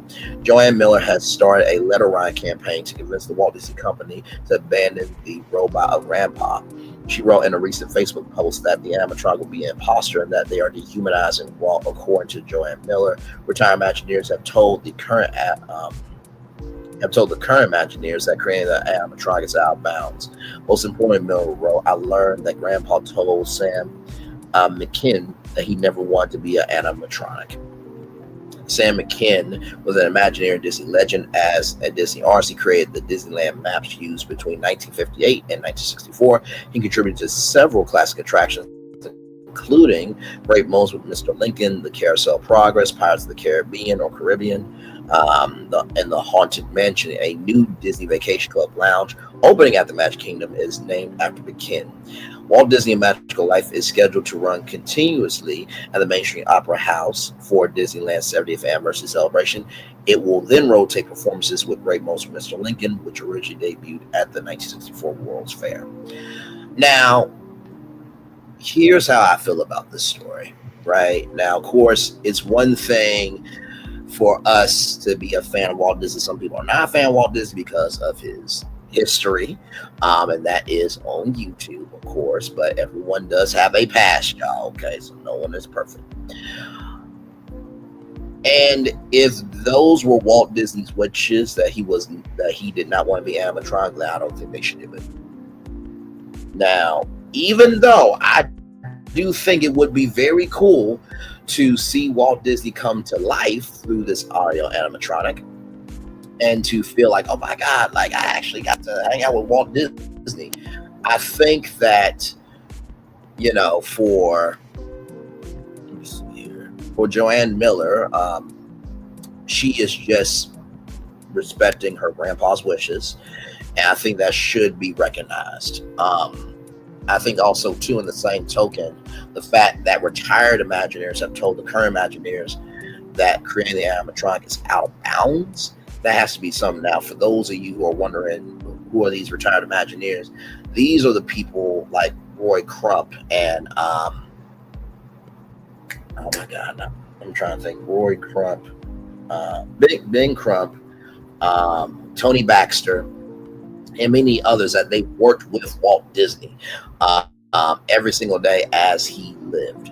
So I do hope that this works out, because at the beginning and middle end of the day, like, the Disney name is huge, whether you want to admit it or not. And you know, people may want to see the history, you know what I mean? So, but yeah. So here is some more context here from that park place, another YouTube channel that covers theme park news. Here we go. The controversial Walt animatronic is still on its way at Disneyland Resort, going into the Great Moments with Mr. Lincoln space. However, a few months back, it sounded like one of the grandchildren of Walt Disney himself said they don't want this happening. Now, the Walt Disney Company says the grandkids are approving of this, but we're hearing some conflicting stories on that. Let's talk about that on That Park Place. Hello, I am Jonas J. Campbell, an investigative reporter for That Park Place, and here with me is the man who knows everything about every theme park ever, even the ones in Abu Dhabi, Mr. Vash Guy. Vash, tell me something about a theme park in Abu Dhabi. Ooh, a theme park in Abu Dhabi. Well, it's interesting because Disney actually wanted to set up shop there for a little while. Oh, that's true. But I need to cut you off. I'm sorry. I didn't mean to set you up to interrupt you. We need to talk about Walt. And I don't think he dreamed about putting a theme park in Abu Dhabi. But Disneyland News Today has this story by Shannon Ace. Some of Walt Disney's grandchildren approve of the new audio animatronic of their grandfather that will debut at Disneyland next year, saying it's stellar and as accurate as possible. That is so very specific right there. I don't mean to make this a media literacy thing right at the start of it, but why is that the headline, Vash? Well, I guess stellar could be looked at in multiple ways, I'm guessing. And we know that Walt Disney World News Today, you know, they've been on a positive bench lately when it comes to covering the Walt Disney parks. So this is obviously a very controversial move to put Walt Disney in animatronic form in any of their parks, especially Disneyland. And I don't know, perhaps good coverage. You know, it's good for the company, I suppose. That's very true. And the reason that I think that they are covering this in a specific way here on WDWNT is some of their previous coverage here. This is Joanna Miller. She is the daughter of Diane Miller and also the granddaughter of Walt Disney. This is back from August of last year. August of this year. The year's not over yet, Jonas. Joanna Miller says, everyone, please stop the madness. Do not let them turn Grandpa into a robot. My mom tried to stop this years ago, and they respected her wishes. There is plenty of film so people can see him and hear him talk. He has told you everything on TV show lead-ins. Sorry, this is forgive me with the punctuation here. It's a little difficult. He has told you everything on TV show lead-ins and specials. Everyone who stepped forward when Uncle Robert's house was going to be destroyed, and you did it. Thank you. We have that protected because of all of you. Please help protect the memory and legacy of Grandpa. Uncle Robert here, I think, is referring to Bob Iger at this point, Vash, unless you want to put forward a different theory on who he is. Yeah, that's funny. No, this was referring to a specific incident in which one of the homes that Walt resided in when he was a child, especially an aspiring animator, was going to be sold. And it was actually a collective of Disney enthusiasts who actually banded together, I believe with the help of Mice Chat, who arranged that whole thing. Well, that's awesome. We're able to buy the house and donate it and keep it as a historical piece. And I believe it the last time, I actually walked past that house some time ago, and it was actually in the process of being refurbished completely. So some good stuff there. I think that's what she's referring to.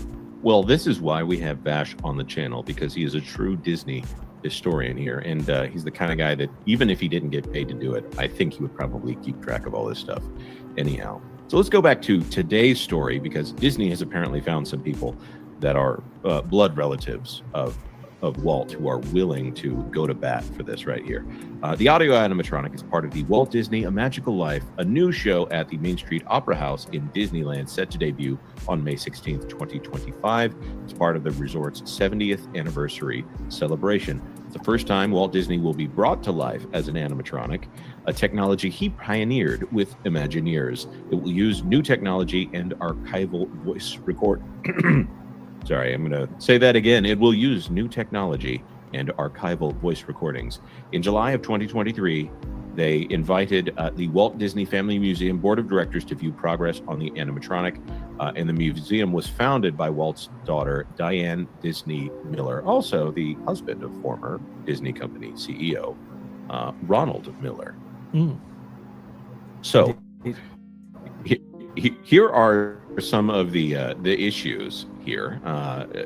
Walt's grandson and Diane's eldest child, Chris Miller, said in a statement shared by the Orange County Register that Imagineering's work to that point was stellar, and they were very eager to be as accurate as possible in creating this. We came away confident that this is the right group to take on this important project. Walt's granddaughter, Tamara Miller, said, "We believe that our grandfather would have been enthusiastic about the project and fascinated by the advancements of the audio animatronic technology that was first developed during his days at WED, now Imagineering, a technology that he was always passionate about." Something from the museum's director. But that's not where this stops.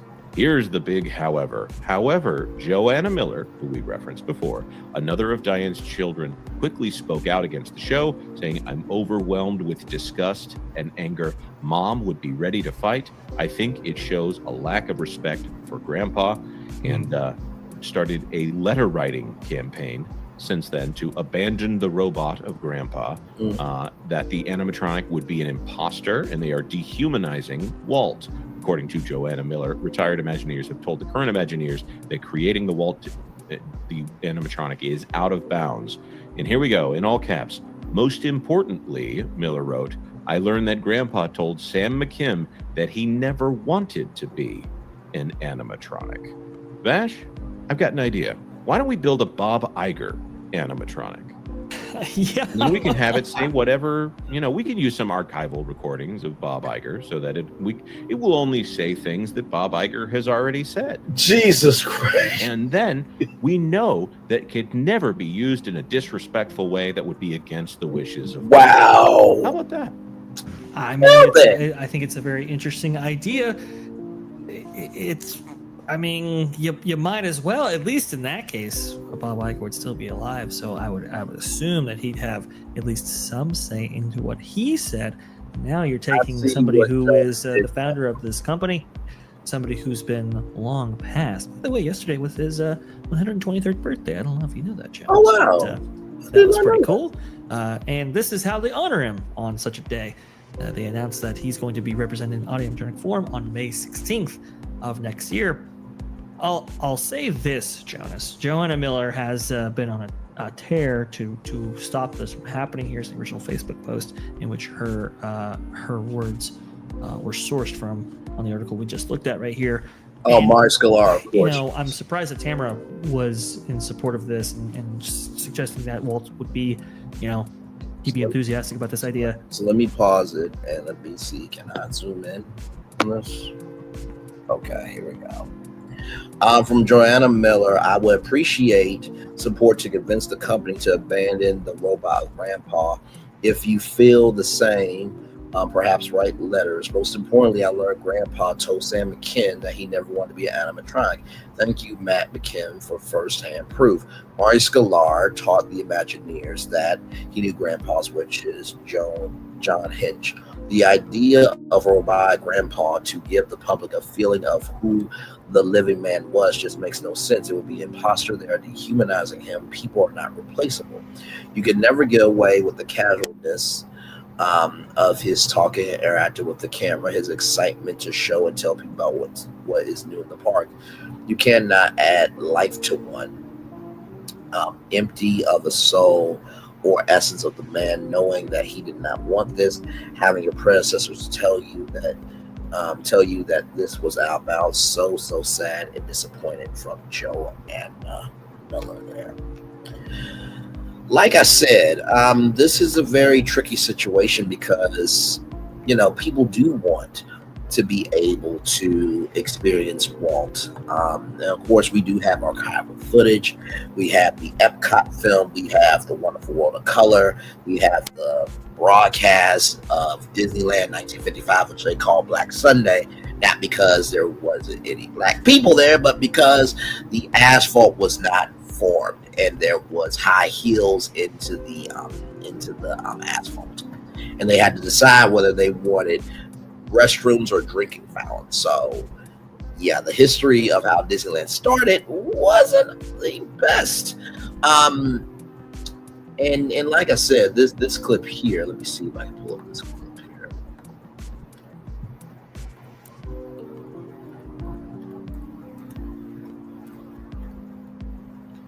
Now, this moment right here, now I'm surprised they did not have a point of view on this one here, but check this out.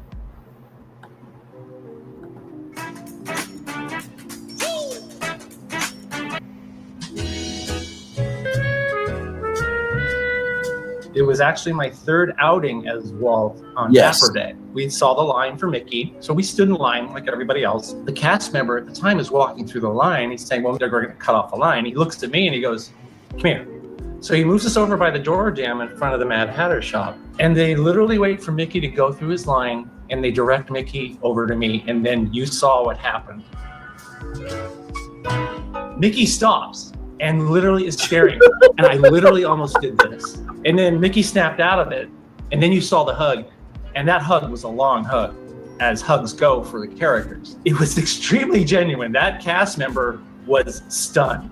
We found out later that some of the cast members backstage are saying Walt is in the park.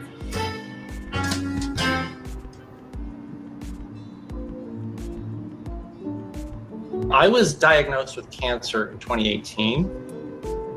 I had something called Waldenstrom's macroglobulinemia, and I went through 6 rounds of chemo. And this was during it, while I was doing cosplay. While I was sitting in the chair for many hours, I thought, if I make it through this, I'm gonna do everything I can with this hobby to try and influence people and inspire them. Life does go on, and you can spread that life and that joy to many other people who are suffering to this. I have to look back at Chadwick Boseman. When we found out when he passed away, he was battling cancer. He was going through treatment during the movies he was in, and he kept going. He was going to inspire people and show them that even though your time is limited, you can go on, you can spread inspiration, that made a huge impact on me because that's what I want to do. I'm hoping I can just do a fraction of what he did. I've been cosplaying since 2014. We found out it was something me and my wife could do together. Everybody benefits when everybody gets to play their character. I had a woman said, I was a little girl when I met Walt. I mean, she was holding my hands. She said, I held his hands just like I'm holding yours. She was in tears and I'm like, thank you. It's just, there was just so many stories that day. I was elated to give so much back to people. The best day ever in a theme park. It's hard to describe. It's hard to put it into words without crying myself. Walt is truly a spirit that people definitely channel into.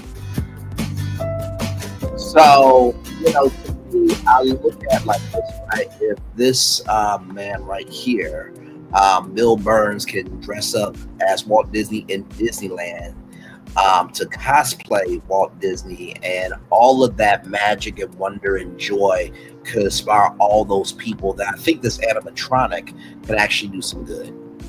But also, too, you gotta respect people's wishes as well. So, all right, y'all, more Virtual Tour Live coming at you right from the space right here and right now. I forgot to add Jerry O'Connell to the rundown, child, but don't worry, I will definitely add him to the title after this for sure. So, with Jerry O'Connell here from Deadline.com, Jerry O'Connell denies being checked out of the talk and final days of show. We give it our all. Jerry O'Connell is anything but checked out of the talk in the final days of the CBS daytime talk show. The Scream alumni or alum took to social media to deny a report that stated the co-hosts had given up in their last days of broadcasting following their cancellation. What the heck? The son, you're acting like we're just hanging in the hallway smoking grass. Not smoking grass, child. O'Connell shared on his Instagram, we're giving it our all every day. O'Connell went on to list everything he did this week on the show, saying, I danced like Mick Jagger on Tuesday, then I was Sly Stallone, and then my co-host showed their feet. Goody say, never died, love the talk fam. The actor went on to receive many messages of support from his fans, including one from comedian Lonnie Love, who experienced something similar after the talk show The Real was canceled in 2022. You sure do, Jerry, but even if y'all did just phone in, it would be cause for it. Love, blah. Cancellations are brutal, but all I have seen from the cast are professionals enjoying the last days. The talk is ending its 15th season around CBS. Its final broadcast day will be on December 20th. O'Connell, Akbar Ajiba, Amanda Klutz, Nana Morales, and Cheryl Underwood are set to welcome an array of guests during their last week, including big holiday giveaways to their audience. The daytime talk show, which airs on CBS and streams on Paramount Plus, debuted on October 18th, 2010 as a part of the network's daytime programming block. In April, the network announced that the show will be renewed for a 15th and final abbreviated season, wrapping in December. CBS plans to launch the new black soap opera Beyond the Gates, set to premiere on February 24th in the time slot currently holding the talk. The network will not air reruns of the show, but instead air reruns of the game show The Price is Right until the new soap takes over. Like I said, doing a daytime talk show or a late night talk show or even just a interview show in general is not easy. It's a higher capacity than just doing a drama or a sitcom, because you do have to come out with something new 5 days a week. Just like here, of course we take off Thursdays, but for people to say that they're phoning it in, that's a little bit disrespectful to me. Whether you have been there the whole time or, you have been there for at least 2 years, like that show matters to you. Like I said, you spend more time with these, staffs and crews more than you do your own family. So let's look at some of the comments here. Jerry was just too goofy for me. I love Cheryl. Miss her. The other two ladies were always happy, interesting, and sad. The show is being replaced by a soap opera. I love Jerry. He's my favorite. Jerry to add said Jerry act too silly for a grown man. I think he take away from the show. I hate you cancel the show because I like it make me laugh. And they're like, Jerry, he's not funny, nor has said anything that can be taken seriously. I agree. I'm not fond of him at all. He waters found everything. I'm going to miss the talk so much. I watched it through all its carnation. Through all of its incarnations. In this group I enjoyed the most. I missed them all. Jerry, your Sly Stallone killed me. Rolling on the floor, laughing my A off. I saw an article that they checked out and thought, who are they talking about? I hope they go on to do amazing things. I will miss this entertaining, uplifting group every afternoon. That's so sad. Watch it every day. It will be missed. They were great together. I'm sorry to see the talk go. I enjoyed it over the years, but I do think that when the format changed, a lot of people start watching. Good luck to all the hosts. I'm sure we'll see them somewhere else. Finally, they went down here after Miss O, Sharon Osbourne, and Sarah Gilbert let go. Aisha Tyler left. I hated it when Aisha Tyler left. I hated when Sarah Gilbert left, especially she created or co-created the talk. I haven't watched the show for a few years now. I do like Jerry O'Connell. He can be hilarious, so I might have to check out the show again. Surprised it lasts as long as it did after Julie and Sarah left. I didn't watch much when Jerry started. I never watched again. Oh my. Good riddance to Jerry. He's obnoxious. Agree 100%. I cannot stand him. Jerry's the reason why I stopped watching. He seems like he thinks he's all that, and he's not always staring at the camera. Well, that's what you are supposed to do in TV. You are supposed to, when you're reading, like I said, the camera is here, right? So this camera that I'm looking into, there is no prompter here. It is just me. But in the world of TV, especially for TV news, when you watch your local news and they're reading everything, you're seeing the anchor, but what they're seeing is a teleprompter that is scrolling, right? So you are supposed to look at the camera on daytime TV. But also, too, in daytime TV, you're also supposed to look at your host and the audience. It's a lot going on. Going to Mr. Talk, never talked about politics, so refreshing. Why does CBS want to cancel the show? Yet ABC, The View is disgusting. It should be canceled. They really want The View to be canceled, though. New soap opera. Jerry was a fresh face with tremendous energy. I liked the show at first, but so much alterations and false faces ruined it. The last original View member got a little too full of herself. Maybe she could join The View. The talk should not have been canceled. Won't miss it, as well as the host. His ego and juvenile antics ruined the show. His ego ruined the show. Oh my God, y'all are really going on here. I still don't know why the show is being canceled. I love this group of hosts. I wish they could have found another time slot or something. I started watching when Natalie joined. I always liked her.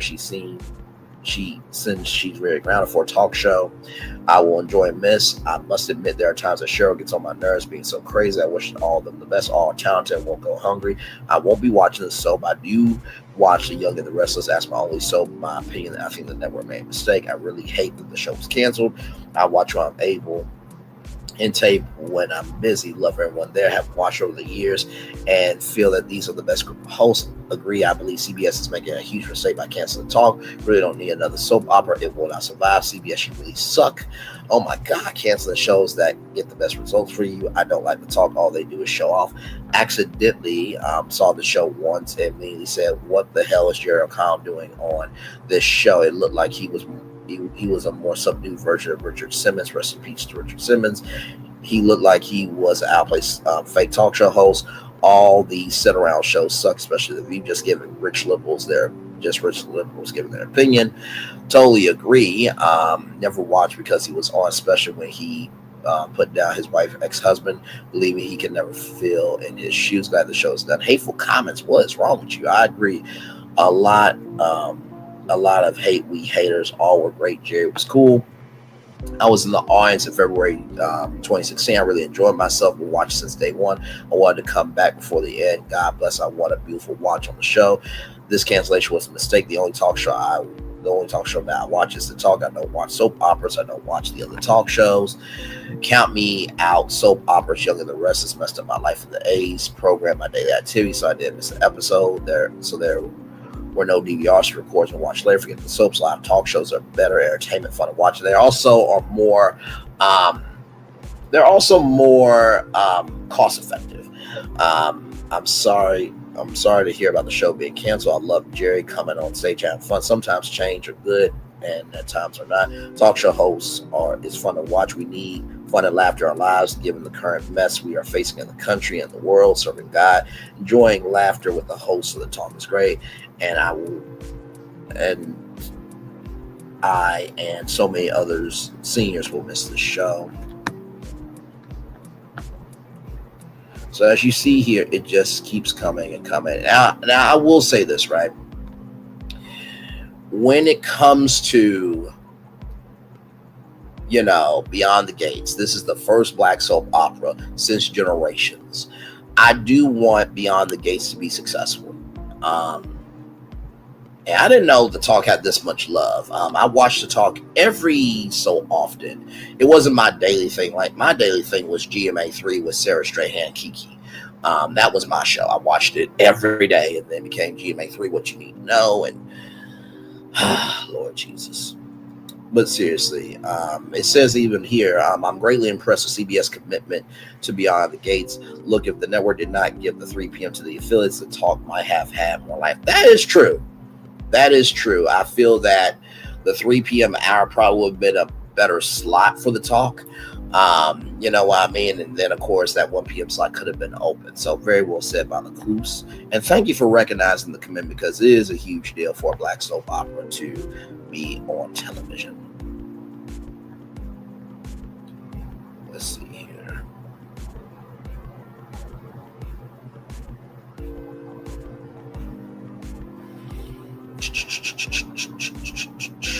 Let's see here. The show became all about nothing after the riot strike, which was surprising, as it was brought on by the Late Show's executive producer to take over, making you think the show would remain relevant and topical even with a louder tone. Instead, they hit their heads in the sand and continue today as if there was nothing meaningful, substantive going on in the real world. With a panel talk show, it's never easy. Just like The Real, you know what I mean? When The Real was on, all they did was celebrity gossip, and they wanted to be able to talk about the things. I remember Amanda Seales said that they really didn't want to get into, topical topics like that. The main thing is finding topics that are relatable but not forceful. Relatable but not forceful. Relatable but not forceful. Like the McDonald's birthday cake thing. I didn't know about it. You didn't know about it. We didn't know about it. Fun topic. But then to go to, for example, of Tyler Perry talking about his son, flying coach for many years. You know what I mean? So it's all about finding relatable but not forceful topics. All right, y'all. So more Virtual Tour Live coming at you right from the space right here, right now. Jay-Z, everybody. Jay-Z. We talked about this last night on 3 with the T. No Games Jay-Z responds to civil lawsuit accusing him of raping a 13-year-old with date. Says the lawyer is attempting to blackmail him. I implore you to file a criminal complaint, not sue on. You have made a terrible error in judgment, thinking that all celebrities are the same. Here it is here. Hang on, let me zoom in. My lawyer received a blackmail attempt called a demand letter from a lawyer named Tony Busby.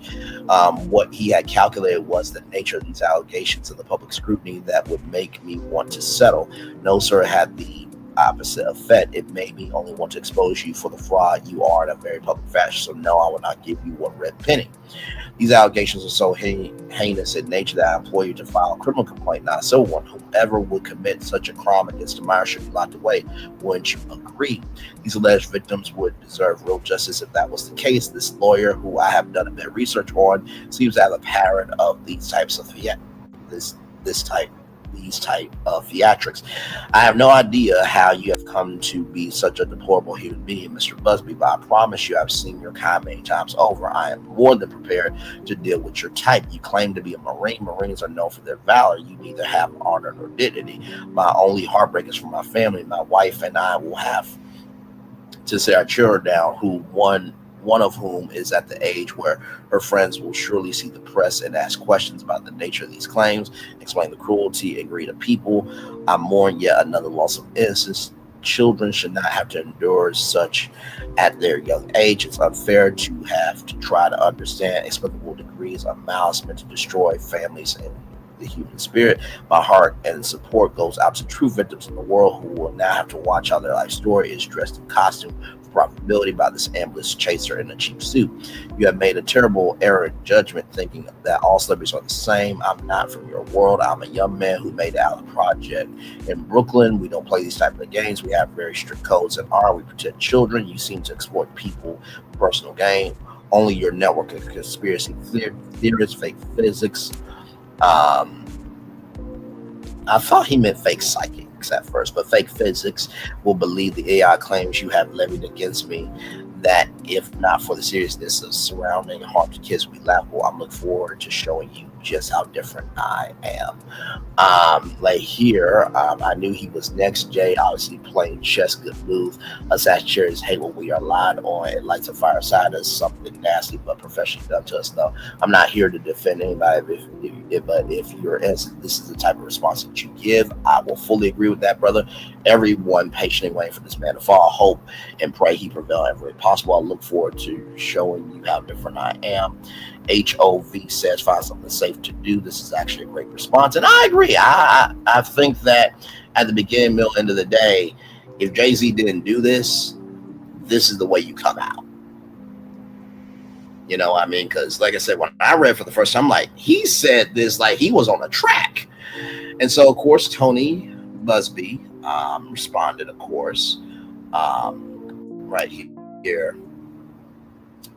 In regards to the Jay-Z case and his efforts to silence my clients, Mr. Carr previously denied being the one who sued me and my firm. He filed a frivolous case under a pseudonym.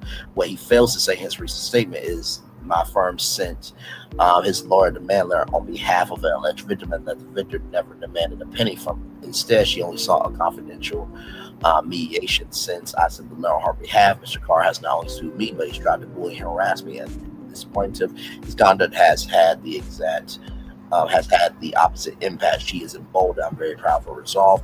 As far as the allegations in the complaint filed, we will let the filing speak for itself, and we'll look at the facts in court, not in the media. Listen, at the beginning, middle, end of the day, like Jay-Z said, file a criminal complaint, not a civil complaint. Right here, this is just the beginning button. Do your research. Rock Nation and Jay have been heavily involved in various forms of litigation for different business reasons. Very often prevail in these money-hungry lawyers who are looking for a check and often lack credible material proof as to the claims to their clients. As to the claims alleged by their clients, are banking on the fact that these allegations so long ago, a jury would just believe it, absent any proof whatsoever. They got the right one now. There's no evidence, just people trying to make up money by having their lawyers intimidate anyone who may or may not have been at the party. It's all about damage reputations to pressure them into paying hush money to protect their image, but Jay-Z isn't paying a dime. The way that black folks are cheering for Diddy and Jay-Z downfall is weird. Diddy's downfall is understandable. Jay-Z, not so much. Confidential mediation means that she was trying to shake him down for a check, clout chasing lawyer. So, at the beginning, middle, end of the day, I think that Tony Busby has messed with the wrong one, and he's going to get what is coming to him. All right, y'all. More Virtual Tour Live coming at you right from the space right here, right now. Almost at a 2-hour show, everybody. From the JasmineBrand.com, American Airlines suspends daily flights to Haiti after multiple planes were POW'd during landing. We covered this here on Virtual Tour Live. There was a flight attendant from Spirit Airlines that got grazed. And so with Spirit, JetBlue, and also American Airlines. American Airlines has announced the suspension of its daily flights from Miami to Haiti's Port-au-Prince effective early February with a possible resumption slated for late 2025, according to the Miami Herald. Recent decision comes after increased safety concerns, including a recent gang attack that saw POWmen open planes on American Airlines, JetBlue Airways, and Spirit Airlines while they were trying to land over Port-au-Prince. Following the incident, the Federal Aviation Administration imposed a temporary ban on United States flights into Haiti, adding to the already difficult situation with armed gang control over roads and severe weather disruptions. This marks the latest challenge in Haiti's ongoing struggle with gang violence, which has led to reduced international flights and airport closures. American Airlines reassures impacted customers with full refunds and continues to monitor the situation closely. Like I said, I do pray for Spirit, American, and JetBlue, and everybody in the aviation industry. I do pray for Haiti because they went through the earthquake that really rocked them, and also too, like, nobody should be living in a world where you are afraid to live, whether it's the police or just your own people. Nobody should be living through that. Like, now I understand if there is an injustice and right is right and wrong is wrong, hashtag right out at dawn. But when you are causing violence that is distressing to the children of the neighborhood and the mothers and the fathers of the neighborhood, even the family of ones to the neighborhood, that's when it gets out of line for me. Then something happened like this, and then some like that happened in one of the state as well. They've been at war. Why was it still happening anyway? Who was going over there? It's definitely not only Haiti, but that's the only one that they are reporting that. It's facts. Free Palestine as well, and Ukraine as well.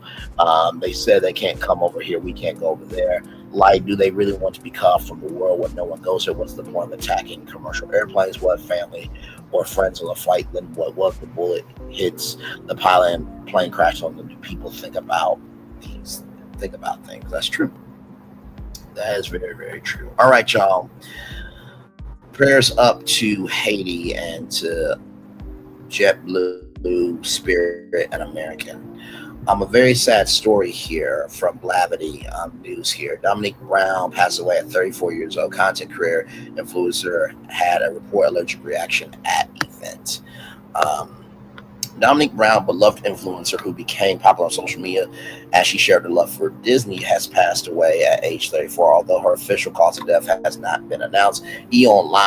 Reported that Brown passed away from a food allergy. The 34-year-old was reportedly participating in an event hosted by merchandise retailer Box Lunch in Los Angeles, where she experienced an allergic reaction, E! reported. We are devastated by the passing of Dominique Brown, beloved member of the Box Lunch Collective, who suffered a medical emergency at an event hosted by Box Lunch on Thursday in Los Angeles. The Box Lunch rep told People in a statement, "Our hearts go out to our family and friends. We do everything that we can to support them and the members of the Lunchbox Collective and our team during this painful time."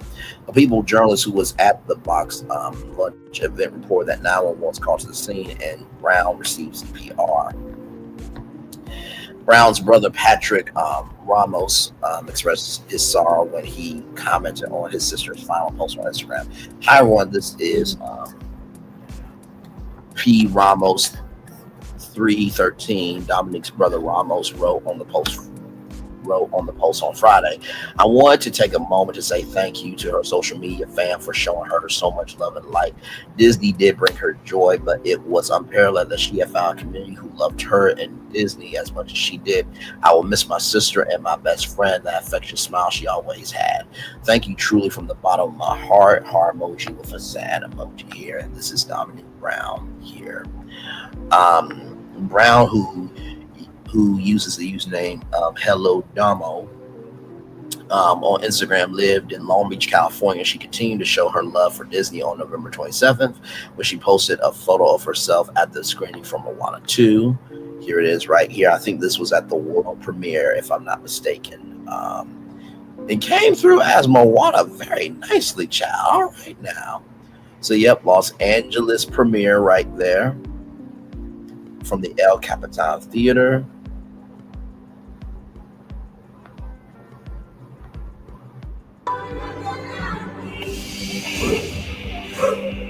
Good evening, Voyagers. Welcome to the El Capitan Theater for the premiere of Moana 2. Woo! Relax and enjoy the movie.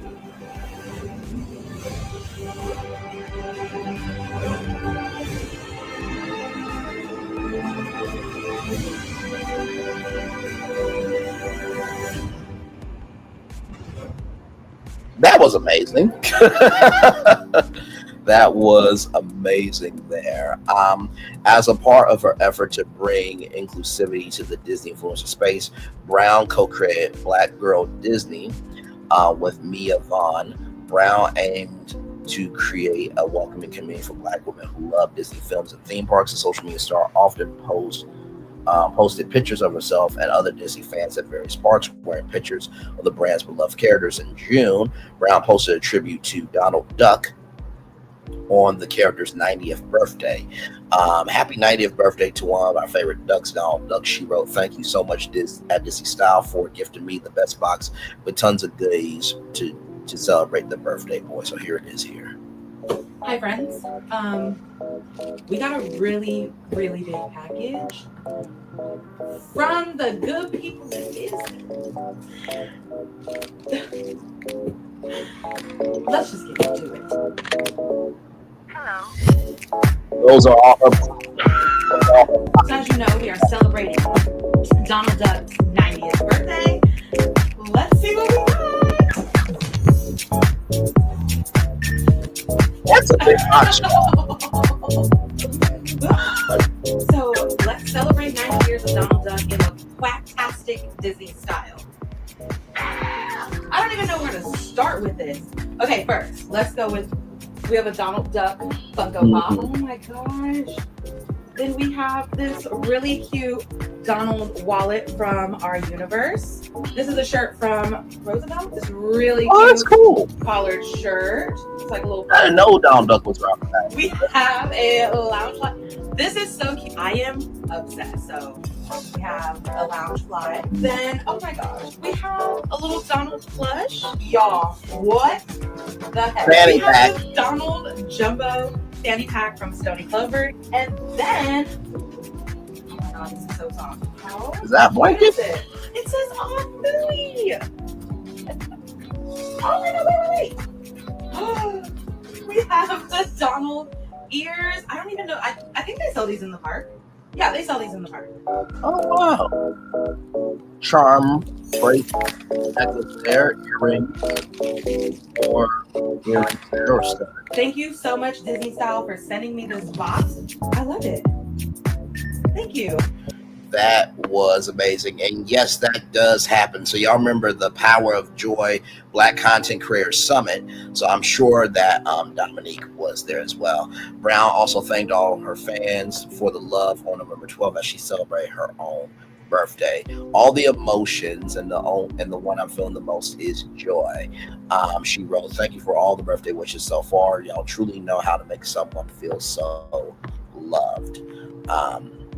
Like I said, you really just don't know when your last day is, and it's just so sad that, you know, to get to this height, right? To get to this height of being a content creator, and yes, life is bigger than being a content creator. But I mean, listen, to get to, first of all, 21,000 followers, and to, you know, find a whole, you know, community, right? What a powerful thing. Also too, I am praying for Mia Vaughn here, because this is a hard day for her as well. The fact that she no longer not only has her co-creator, but also she no longer has her best friend, y'all. So shout out to Black Girl Disney, and to all the Black girls rocking Disney, child. Yes, indeed. Hopefully to find my Black girl who likes Disney too very soon. So my own Princess Tiana. But yeah, there's a little bit more to this story, y'all. That wasn't in the Blavity article. By the way, Blavity, spell Disney right, because that's not how Disney is spelled, okay? Right here, and this comes to us from the Jasmine brand here, while an investigation into the tragedy is still ongoing, some reports state that Dominique made the event organizers aware of her food allergy, but would somehow still serve items that cause a fatal allergic reaction. So whoever did not respect that, they need to be handled. But as you can see, so many prayer hand emojis there. I'm sure she took proper precautions to avoid exposure and contamination, so something went terribly wrong. Absolutely. When you have severe life-threatening food allergies, it's probably best to always carry food around you that you prepare for your special needs and forego consuming other people's food. Absolutely, without question. And I know people could say, did she have an EpiPen, y'all? The main thing is she did. See right here, I wonder where the EpiPen was and why it was used to save her that part.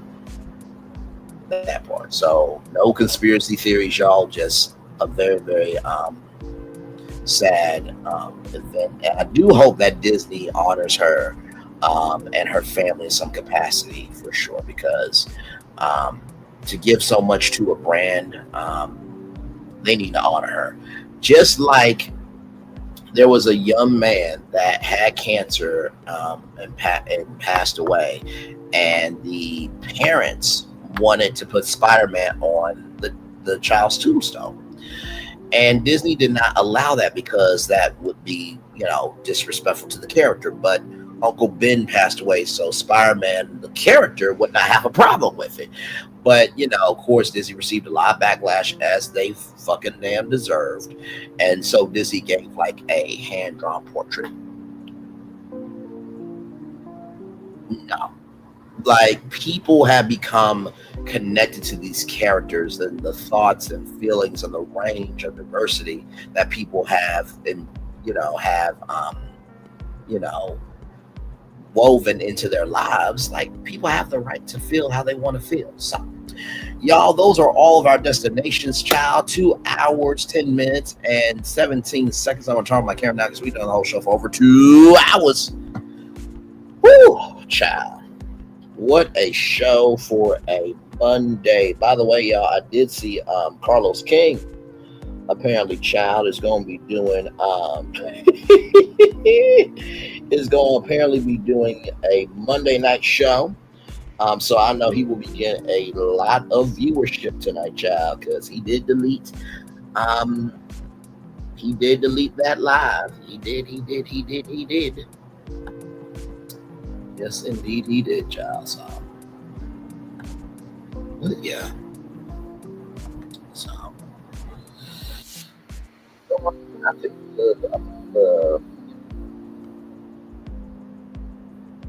what that really inspired me the most, I think today is, I think it was the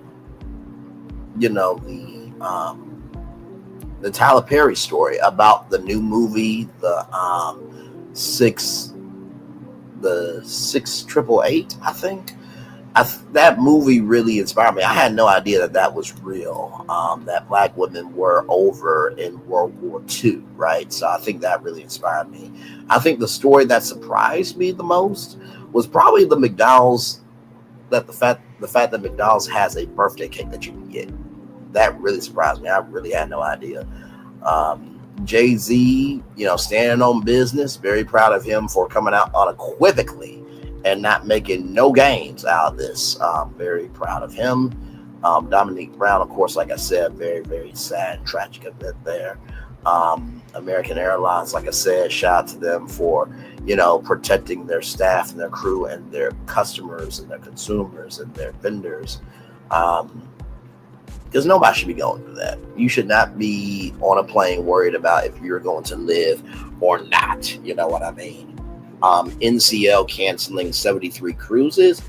That's a lot of cruises, child. And listen, I believe it should be at least a 40% discount. And also, that more at sea option, I think give them maybe like a $250, shore credit.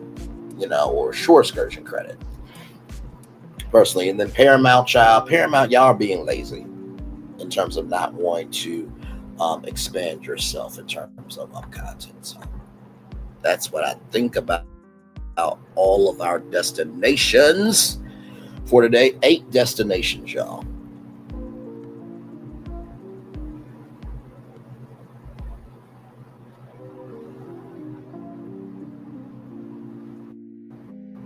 So here is something that we can cover, because y'all know we always try to leave y'all with a positive news story here. And here is something that I think you guys will really enjoy. Right here from blacknews.com. Right here, Black students at 5 Montgomery public schools honored with manufactured the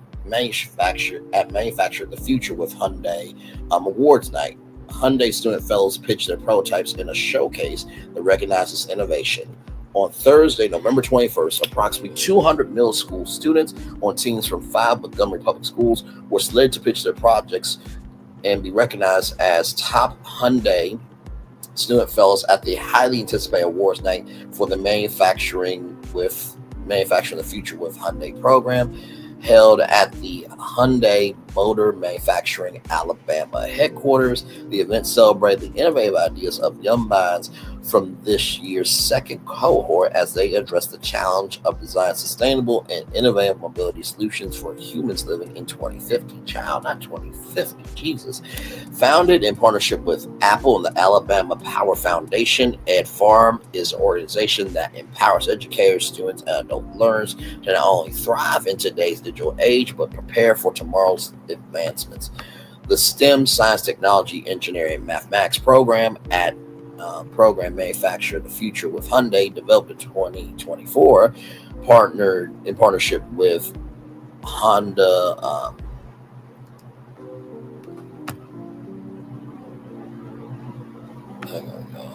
with the Honda Motor Manufacturing Alabama headquarters, or HMA, Montgomery Public Schools, and Ed Farm to address a critical need in Alabama's automotive sector. The NIWIC curriculum was developed by Ed Farm and challenged students to conceptualize future-forward mobility solutions while equipping them with essential STEM skills. The program offers immersive hands-on learning experience that drive into the future of mobility.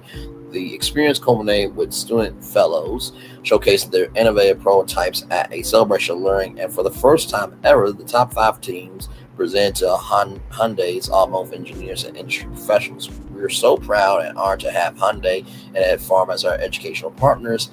The work they're providing to our students and educators is not only transformative, but aligns perfectly with our 21st century curriculum. NPS is extremely proud of our scholars, and we're so excited to share this celebration with our community. Sheriff Jamie Wilson, Interim Superintendent of Montgomery Public Schools, Scott Posey, Public Relations Manager, Hyundai Motor Manufacturing Alabama, said this is only one of the many noble partnerships that we have with the Montgomery Public School System. It's not just education. I have a responsibility to make sure our students are prepared for the future. We live in industry. We in industry have a responsibility for this as well. They are our future workforce. This course isn't about selling Hyundais. It's about selling the importance of STEM learning, science, technology, engineering, and math, learning and education to students who need these skills to be successful, whether in automotive manufacturing or any other high-tech industry. Candace Monroe, head of learning programs at Ed Farm State, shared, these students have gone above and beyond mastering new digital skills, thinking boldly and tackling real-world challenges at the intersection of mobility and sustainability. Ed Farm is deeply grateful to Hyundai for partnering with us and Montgomery Public Schools to provide this experience for students and for creating this new curriculum. Their partnership has created a platform where students can not only dream big, but also actively design innovative mobility solutions that pave the way for a better future. So 5 Montgomery Public School teams were chosen to pitch to Hyundai, out 9 total. Winners include from 5th place up to 1st place, Floyd Middle Magnet School 5th place, Bellingrave Middle School 4th place, Johnny Carr Middle School 3rd place, Brew Baker Middle School 2nd place, and Baldwin Arts and Academics 1st place. For Alabama's automotive sector, generating over $70 billion. Let me say that 2 more times. $70 billion in annual economic impact and supporting 47,000 direct jobs. This initiative aims to close the talent gap in the industry. Jobs in the auto manufacturing are rapidly growing, with 2,200 new positions created in assembly plants between 2022 and 2023 alone, according to the Alabama Department of Labor. The state's concentration of skilled labor and strong industry presence underscores the need to inspire and prepare the next generation of innovators. For more information about Ed Farm and its initiative, visit edfarm.org. For more information about Hyundai's motor manufacturing Alabama, visit hmmausa.com. So Hyundai Motor Manufacturing Alabama, headquartered in Montgomery, Alabama, is an independent manufacturing operation of the Hyundai Motor Company based in Seoul, Korea. HMMA currently produces the Hyundai Elantra, Santa Fe, Tucson, and Santa Cruz sport adventure vehicle. Hyundai cars and sport utility vehicles are distributed throughout the United States by Honda Motor America and are sold and serviced by more than 900 Hyundai dealerships across North America. That is about Hyundai Motor Manufacturing Alabama. Ed Farm, launched in partnership with Apple and Alabama Power Foundation in 2020. Ed Farm empowers educators, students, and adult learners to not only thrive in today's digital age, but prepare for the advancements of tomorrow through tech-focused programming, learning environments, and tools. Ed Farm is on a mission to close the growing digital skills gap in underserved communities. While Ed Farm is proudly and intentionally headquartered in Birmingham, Alabama, we partner with school districts and municipalities across the Southeast. Learn more at edfarm.org. Follow us on Facebook, Instagram, and LinkedIn. For inquiries, contact Xena Eland at xenapr.com. Well, congratulations to all of those schools, and I do hope that Hyundai utilizes the ideas, not use, because anybody can use it, takes somebody to utilize, but hopefully they will utilize those great ideas. And hey, who knows, we might see Black people once again evolve in the culture in the world of automotive technology and the automotive industry. How cool was that, y'all? How cool was that? Always love bringing you guys something good to the culture. And well, y'all, I think that is our show. I hope you guys enjoyed it. I know it was a long one per usual. I try to get through all the topics in an hour, but y'all know how we do, how we roll, and how we get down, child. Because you start talking, I start talking, then we start talking. So here is edfarm.org here. And here are the K programs here that they offer. Ed Farm Spaces, human-centered learning environments to transform any traditional space in a school community into a hub of innovation where all learners are inspired to provide a future-focused and real-world relevant learning experience. From podcasting and video production to Mac labs and gamified learning spaces empower students and educators and communities to grow the digital skills and expand their creativity. So they got student programs, teacher programs, and workforce programs. And then, of course,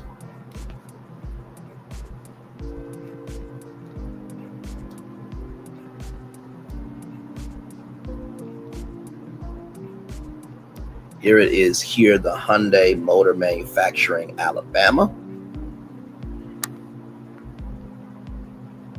And this is really cool that Hyundai is able to, invest into Alabama as much as they do. So like I said, they produce the Hyundai Tucson, Santa Fe, and Santa Fe hybrid SUVs.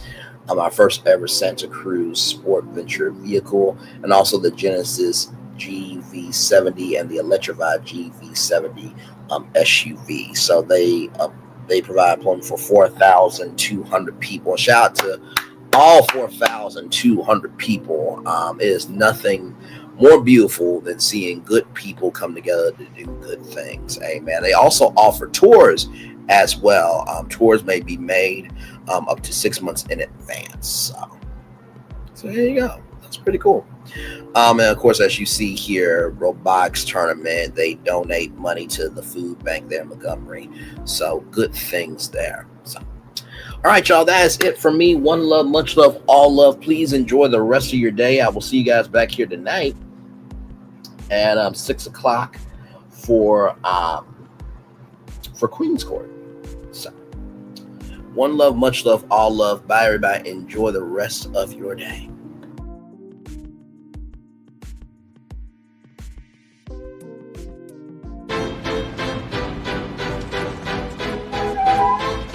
This is for all you multi-talented, multitasking, multi-everything people out there.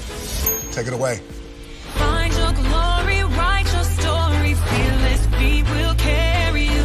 Time you own it, take your moment. Be a fire burning through. Hustling from night until morning, grinding it out, it won't be long. Feel your power, it's your hour. You inspire, you are strong. Enjoy your Zola. No applause? You're all fired.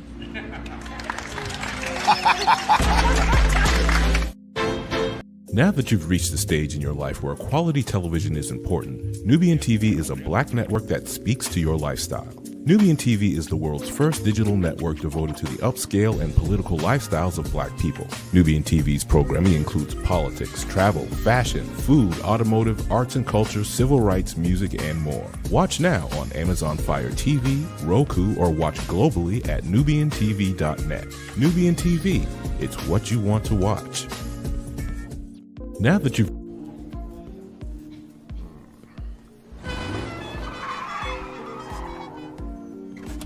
Come with me if you want to live a more delicious life. Oh, maybe we should get in the van. In this world, we don't get to control much. The past, male pattern baldness. Leggies. Got one right now. The urge to puff that bubble wrap. But there is one thing we do get to choose every single day. What we eat. Welcome to the Sonic Department of Research and Deliciousment. We have everything you want, didn't know you wanted, and some things you didn't know were possible. Because we believe if you're not having fun, you're not living free. So come on, let's live a little. Hey, good morning, America.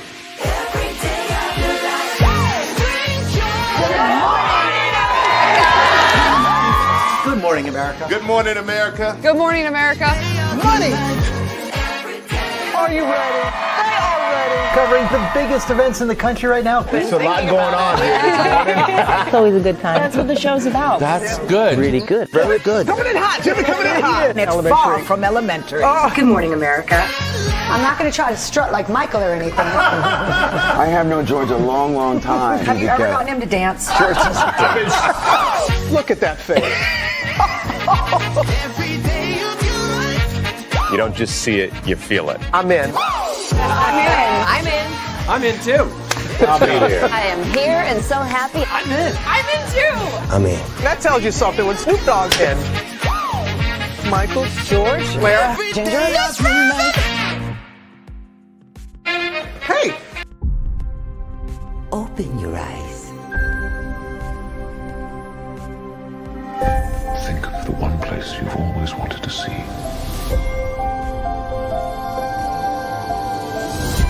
This is where our magic comes from.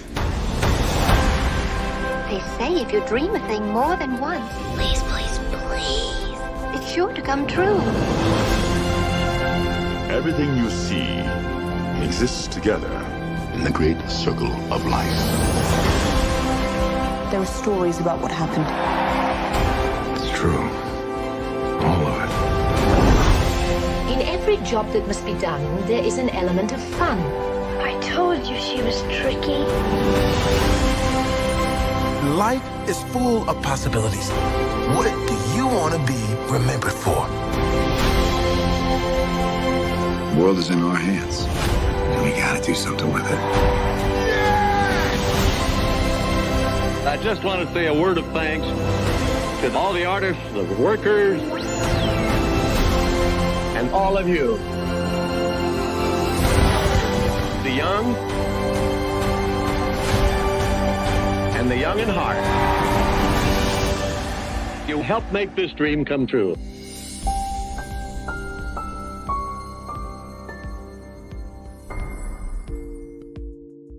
I thought I should tell you, they've been talking about you. Yeah, they've been talking about you.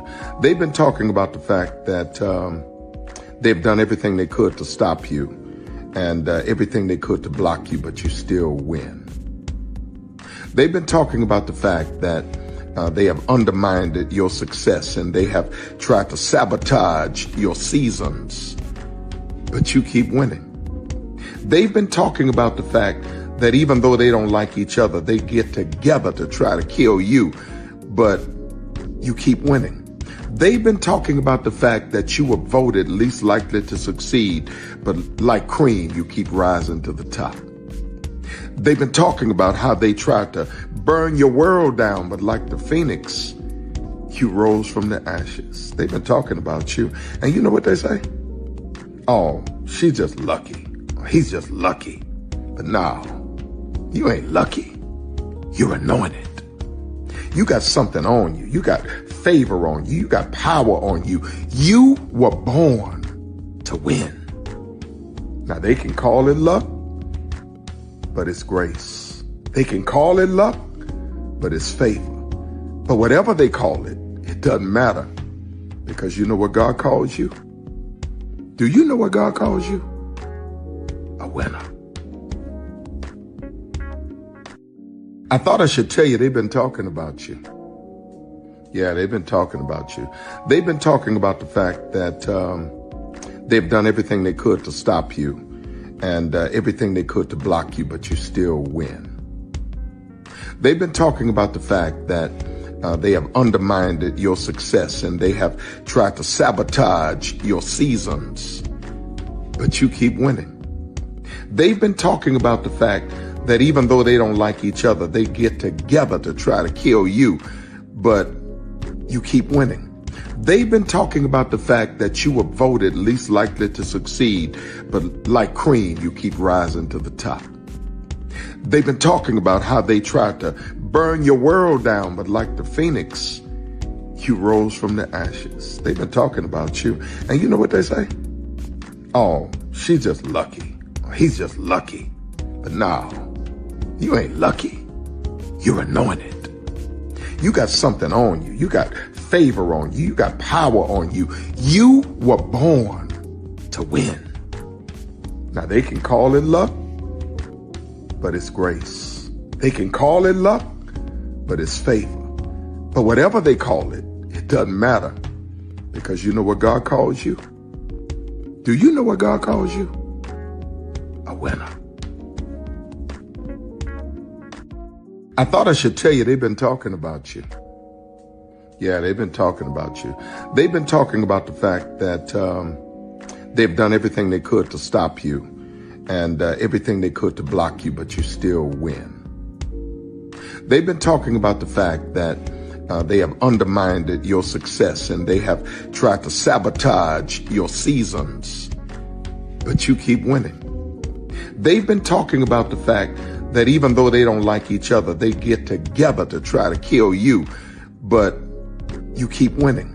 They've been talking about the fact that you were voted least likely to succeed, but like cream, you keep rising to the top.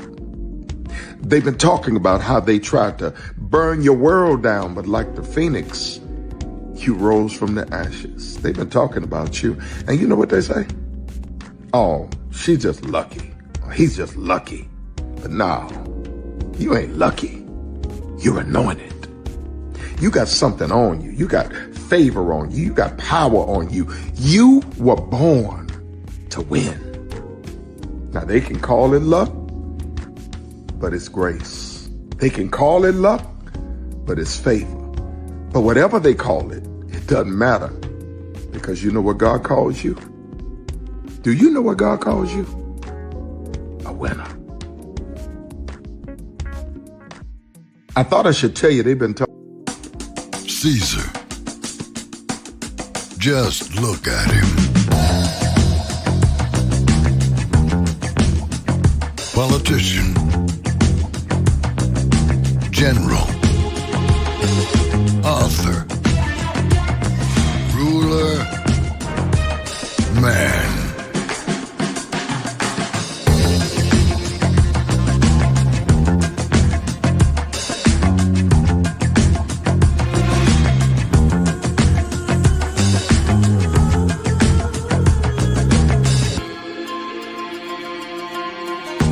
Legend has it, he's not only stared into the belly of the beast, he's had it for dinner. Here he's free to relax, or party, or relax, or party, or relax, and party. His is a world of opulence, excess, and the occasional impulse buy. Not one to rest on his laurels, he's famous for ushering in a new age of entertainment.